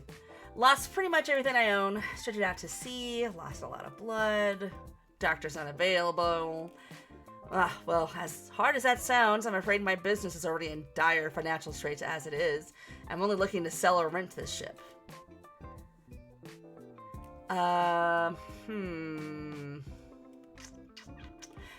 That's okay. Tell me the numbers. I did possibly have a job lined up already. How much to buy the boat? 10,000 gold and she's all yours. I have no idea how expensive that is. I assume a lot. I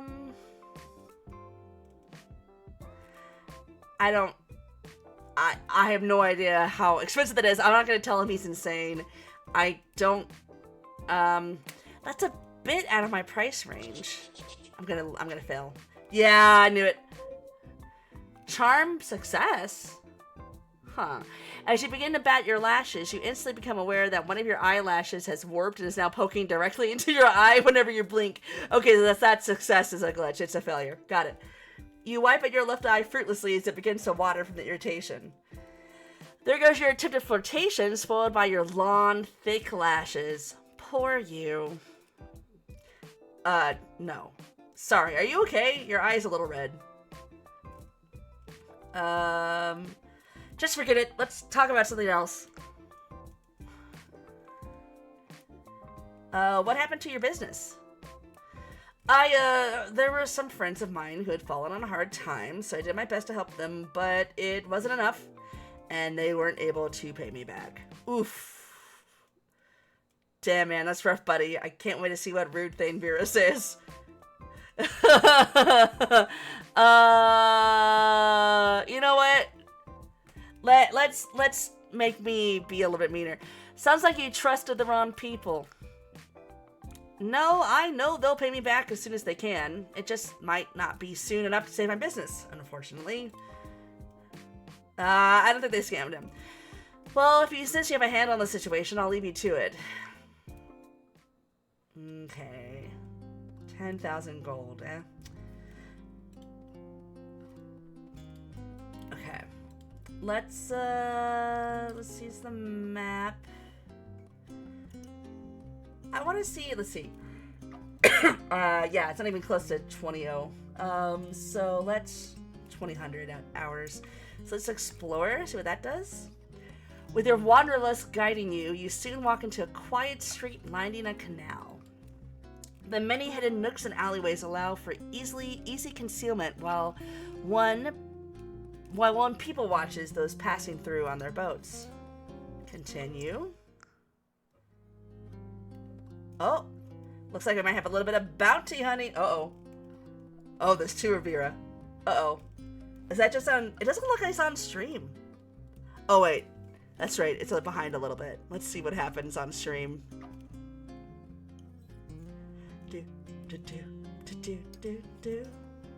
Yep, okay. It sure doubles over there, too.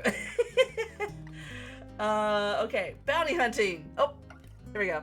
Yeah, definitely a little glitchy right now, but hey, it is an demo. A poorly illustrated wanted poster hangs across the side of the building. The name listed on the ad is The Shadow. The Shadow knows. The hustle and bustle of Vidinians keeps you from getting a closer look at the reward information. Perhaps if you returned in the afternoon, it wouldn't be so crowded. Huh, okay. You step away from the poster while pondering the possibility. Oh, snap back in place. Okay. Looks like there's nothing I can do here. Back to the map. So let's see, that must be Ollie. Got it. Okay. I guess I can check the offices again. Alright. Boop. On house call. Okay. Nothing else for me to click here? Oh, nope. That was my mouse coming over to the other screen. Okay. I guess we should explore again then. After wandering around aimlessly for what seems like ages, you find yourself back at the port where you first woke this morning. It seems your feet have taken you as far as they could in terms of finding cool new places. Aw, man. Hold on, I just noticed... bitrate's not looking great. Unstable. Oh. I don't think I'm gonna do whatever this Twitch inspector thing is right now. That seems like it's just gonna make things worse. Continue. Okay, it's 16:14. I guess I could go back to the... Why are you hanging around the docks? Aren't you a curious one? I'm looking for someone, that's all. In that case, shouldn't you be out there looking? No, I should be right here looking. What you see before you are the only docks in Vidina. No one should be able to leave this island without me seeing them. Won't you need to sleep at some point? Well, yes, and eat, I suppose, among other things. Good job, Moss. Firing all 6 cylinders there. Maybe I could find someone who'll be willing to stay here and be on the lookout whenever I need a break. Perhaps you... Not a chance. It is a lot to ask of a stranger. I should have planned this all out better, but I've never attempted to track someone down like this before. Desperate times do call for desperate measures, as they say. Not my problem. Might be my problem if you pay me. Just saying. What will you do when you find them? I'll ask them to give me back what they borrowed. And you think they'll just comply out of the goodness of their hearts? Of course they will. They are my friends, after all. I know they'll pay me back once they see how much trouble I'm in. Uh-oh, it's the friends. And if they can't pay you back?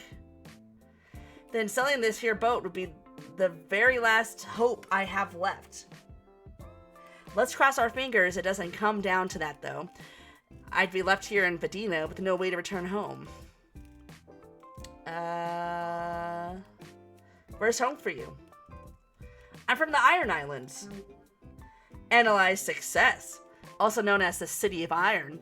The Iron Islands is the largest landmass charted by cartographers to date. Okay, so yeah, it is like Wind Waker, all islands. Got it. It's both the largest importer and the central powerhouse of the region, primarily due to the fact that it houses the government, the military, and most of the populace. Interesting. Okay. So all the islands are part of the same country? Kingdom? What the Iron Islands lacks is farmland. It makes up for what the Iron Islands lacks in farmland. It makes up for in minerals and competent domestic trade negotiators. Over the years, you've gotten some lucrative contracts for your work as a bounty hunter from the City of Iron.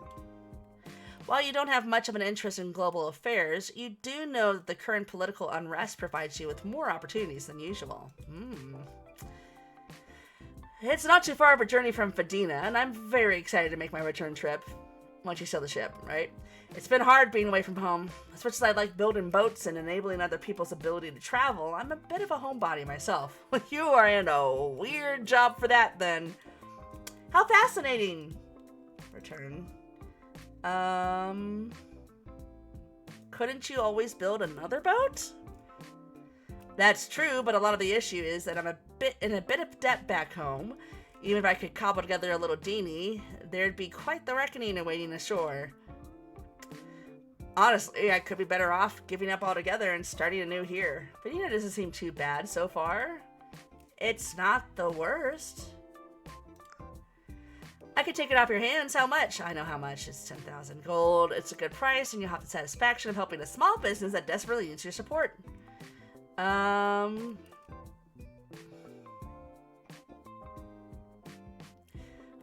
I'll keep that in mind. How much would it cost to rent your ship for a few hours? 100 gold sounds fair to me. Okay, good to know. What happened to your business? There were some friends of mine that had fallen on hard times, so I did my best to help them, but it wasn't enough, and they weren't able to pay me back. Aw, your poor friends. Life is tough. Okay, how do I get out of this conversation? I've already seen how much to buy the boat. It's been out of my price range. Oh, I succeeded. Okay. You bat your eyelashes a few times and flash a coquettish smile. Yes, actually, okay. 9,000 gold then. Thanks, Peach. I'll be back later. Okay. Okay. Can I dip my feet in the water? I was like, oh, I don't know. God, still not time for me to go. Oop. So, okay, now I'm curious. Oh, this is history. Got it. Okay. Let's save. Okay. Interesting. Okay. Actually, wait. Let's check to make sure there's not anything helpful in my inventory. No. Rest is from items, such a type. I guess we can go back to the cafe. Maybe what's her name can help me some more. Let's see. It doesn't seem to be a whole lot of clicking on other things right now. The doctor wasn't there. That is very disappointing. They go on house calls occasionally and are really difficult to get a hold of when they're out. You'll have to wait until tomorrow. We sometimes have people with healing magic pass through. Fadina is big on tourism, and I know a lot of visitors have arrived today especially. Oh. Well, I'm not aware of anyone healer in particular. You'll never know who you might bump into as you explore the town. Yeah, whatever. Do you have any booze? Oh, for the pain? Hell yeah, for the pain. I'm afraid that as a breakfast and lunch establishment, our cocktail selection is pretty limited. I'll see what I can do. Be right back. Before long, Bibi returns with a colorful drink in a tall, slim glass. You look at it curiously.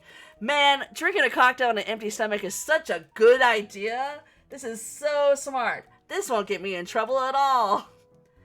This is our house special. We call it the Pixie Stick after a candy from the old world. From the old world? Is this post-apocalyptic? Is it Wind Waker? Hold on. Okay, archive success. The old world. After the moon shifted and the tides rose, most of the land was swallowed up by water. Holy shit, it is Wind Waker. In the early years after the great flooding, people simply focused on survival. After that, recovering and reinstating old world knowledge became the fixation of the people who remained. This is the first you've heard. you've heard of this newfangled alcoholic beverage. You lift it to your lips to taste it. Analyze success. If any place in the New World would be crafting new recipes, it'd be in Vedina, an island known for luxury, beauty, and creativity. Vedina hasn't had the easiest time convincing the rest of the world that its obsession with culture is useful. Now it seems he's targeting people's minds for their stomachs. It's alright, you suppose, but you have trouble enjoying it. Drinking a sugary drink in a public setting just feels odd to you. You're used to hard liquor drunk alone on your ship. However, taste is irrelevant when you're after the effects and not the experience. You down it and wait impatiently to feel that certain buzz in your brain. Vivi comes over upon noticing your empty glass.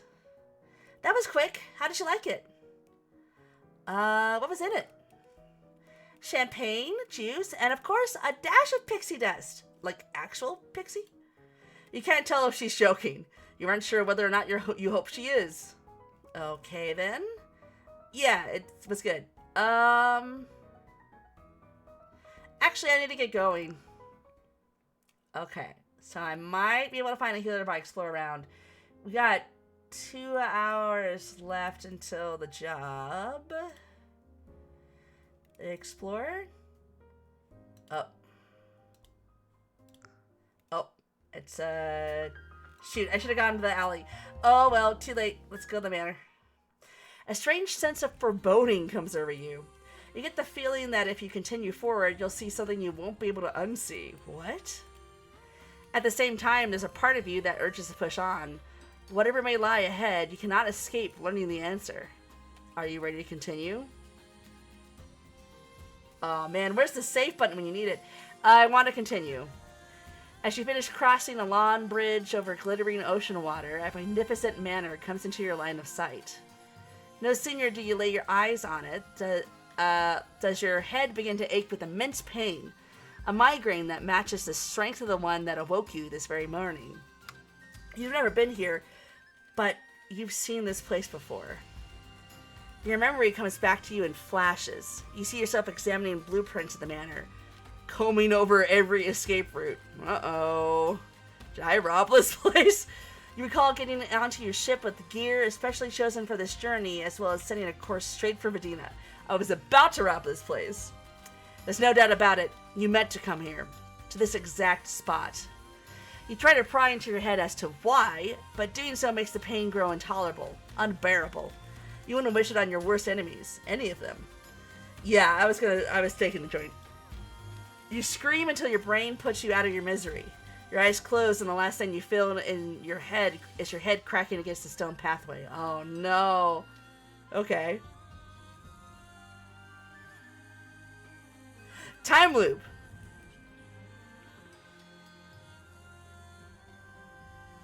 That's right, it's a time loop. Upon prying open your heavy lids, you spy a familiar face who meets your groggy gaze. What the hell are you doing here? Proving that old saying about sailors and swearing right, I see. I'm the woman who saved your life. I would have thought that'd be enough to be remembered, but I suppose even I'm wrong now and again. Is anything from late last night coming back to you? Deja vu hits you like a 10-story building. Unlike yesterday, you do remember where you were last night. Visiting the Duke's Manor has been practically seared into your soul. You found me passed out by that mansion? 2 rescues in a row is getting a little too personal for my taste. She looks at you like you've sprouted wings or something. No, hun, I fished you out of some wreckage in the middle of the ocean last night. I figured your ship must have gone down. There's no mistaking it. You've been in this exact position before, only she's acting like you haven't met. Something is terribly wrong.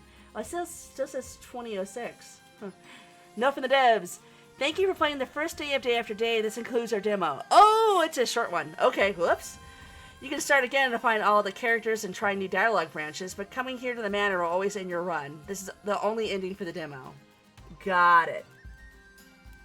Okay, so that was a lot shorter of a demo than I anticipated. Whoops-a-daisy. Here's the credits so far. Alright, interesting. This is an interesting concept so far. I like that it seems to be, like, inspired a little bit by Disco Elysium, if I'm picking that up right. So that's cool. I like that. I like that there's going to be some sort of clothing system. Writing's could use a little bit of editing. It seemed like occasionally words were accidentally switched in order. But I'm intrigued by it. This is maybe not the most excited I've been about the games so far, but yeah, I am interested in. I am intrigued.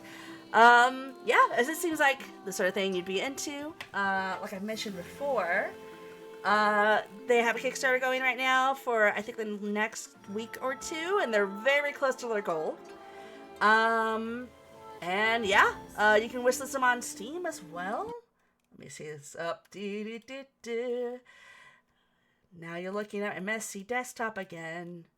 Let's see. This was day after days. Whoa, loud. Day after days. Day after day. Here we are. So yeah, no release date yet. You know, they're just doing their Kickstarter now. Yeah, I'm kind of mildly, not to damn it a false praise. I don't think it's a bad game, but yeah, I'm not like super hooked into it yet. But I like the premise, so I hope they do get their goal. I would like to see what they can do with this. Well, okay, so I had intended to stream longer, but I don't know what I'm going to be doing for the next hour if I do. Unfortunately, I feel like it might be a little too late to start another game. And we were left off at a pretty decent place on The Good People. So I think... Oh my god. There's another You Date Objects game. If I had a nickel for every time there was a visual novel where I could date random objects. Has there been a new demo of this? Sorry, this is a game that I actually kickstarted. Oh, that's right. The most recent one was they're aiming for 2016 now. There's been a delay. Yeah, I remember. They actually got such a good return on their Kickstarter that they were like, oh, we better like use this time to polish it even more, which honestly totally down for that. Yeah, so I guess, yeah, as a reminder, this festival is going to be running up until what at least here in the States is tomorrow morning. So about the next yeah, let's see. I think my time it's like 10 a.m. is where it ends. So it's going to be for the next 12 and some change hours. So yeah, if there's any games you want to grab or any demos you want to try, now is the time to do it. Yeah, definitely like from what I'm seeing, I definitely recommend Soul Set really, really impressed me. I definitely recommend Soul Set, like holy crap. In terms of like other stuff I'm familiar with that Tart Cyber is pretty cool. I do recommend checking out the demo for this. I'm really excited for this game. I'm really looking forward to it coming out. It's interesting that it recommends some of my favorite games. Sailor Princess is amazing. Seriously, it's so good. So if you have any interest in playing this game, I highly, highly, highly recommend grabbing it. It's it's a good deal even when it's not on sale. But yeah, Our Life is free to play to start, so you can play through the whole game pretty well. But right now, what's on discount is they have DLC. So you can get 2 side romances. You can get like a wedding planning epilogue, which is really cute. And then they have like additional scenes you can get in the expansion. These are all worth it. Like all of them are great. Baxter's really fun. Derek is a hoot. He's really, really sweet.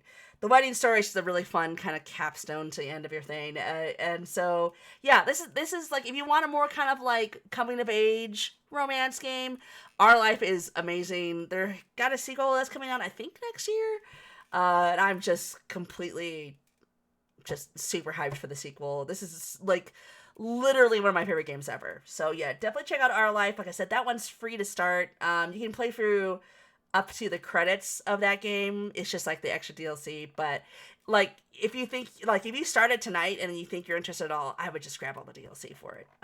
Because it's like all together with the sale, I think it's like probably like a $15 maybe, probably less than that, and it's very much worth it. There's a ton of content in all that DLC. Oh man, wow, it kind of feels like an end of an era. This is the first time I've ever participated in an event like this.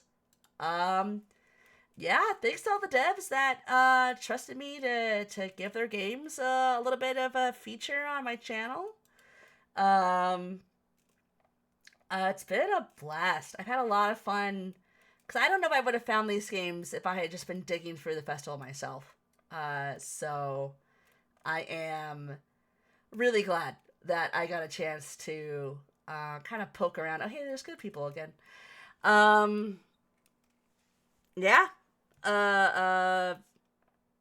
Yeah, I'm so thrown off because I thought it was being played for a little bit longer, but I really do think it's probably just best for me to go ahead and head off for now. I got some stuff I got to do tomorrow, and you know how it is. But yeah, thanks for coming along with me on this journey.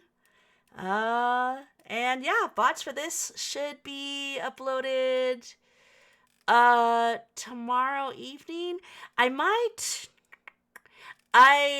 I believe, I'm pretty sure I've read that like Twitch has a rule that if you upload the VODs to another platform, you have to wait 24 hours after you streamed it. And yesterday's stream went on until like midnight. So I think what I'll do is I'll upload last night's stream and today's stream kind of at the same time tomorrow evening. I don't think I have anything going on in the evening. Yeah, that should work. So yeah, I'll do that. The bots are going to be here for a week. You know, I'm not a Twitch whatever. I'm not a special girl for Twitch. So they'll only be up for a week, unfortunately, but I will upload them onto my my YouTube channel soon. Hold on, I'm going to check to see what my YouTube channel is named. I should know. Okay, it's Anwin_VT_archive. I think I decided to do that just in case I decided to like actually make like more edited videos. Then I would have a different channel for that because YouTube's algorithm sucks. But yeah, I think that's it for tonight. So thanks again to all the devs for giving me some codes for the games and inviting me to check out their stuff. It's been a real honor. Thank you to everybody who's had a chance to view my stuff from the festival. Thank you to the organizers for the festival for giving us a chance to like kind of volunteer as tribute to this. I believe it's Studio Elon. Yes. Great festival. A lot of really cool stuff in here. Super excited. Yeah, this has been cool. It's been nice to check out some cool indie games, indie visual novels. Yeah, so I guess that concludes tonight's stream. Good night, everybody, and I will see ya next Monday for my usual 7 p.m. Mountain Standard Time stream. Good night, everybody.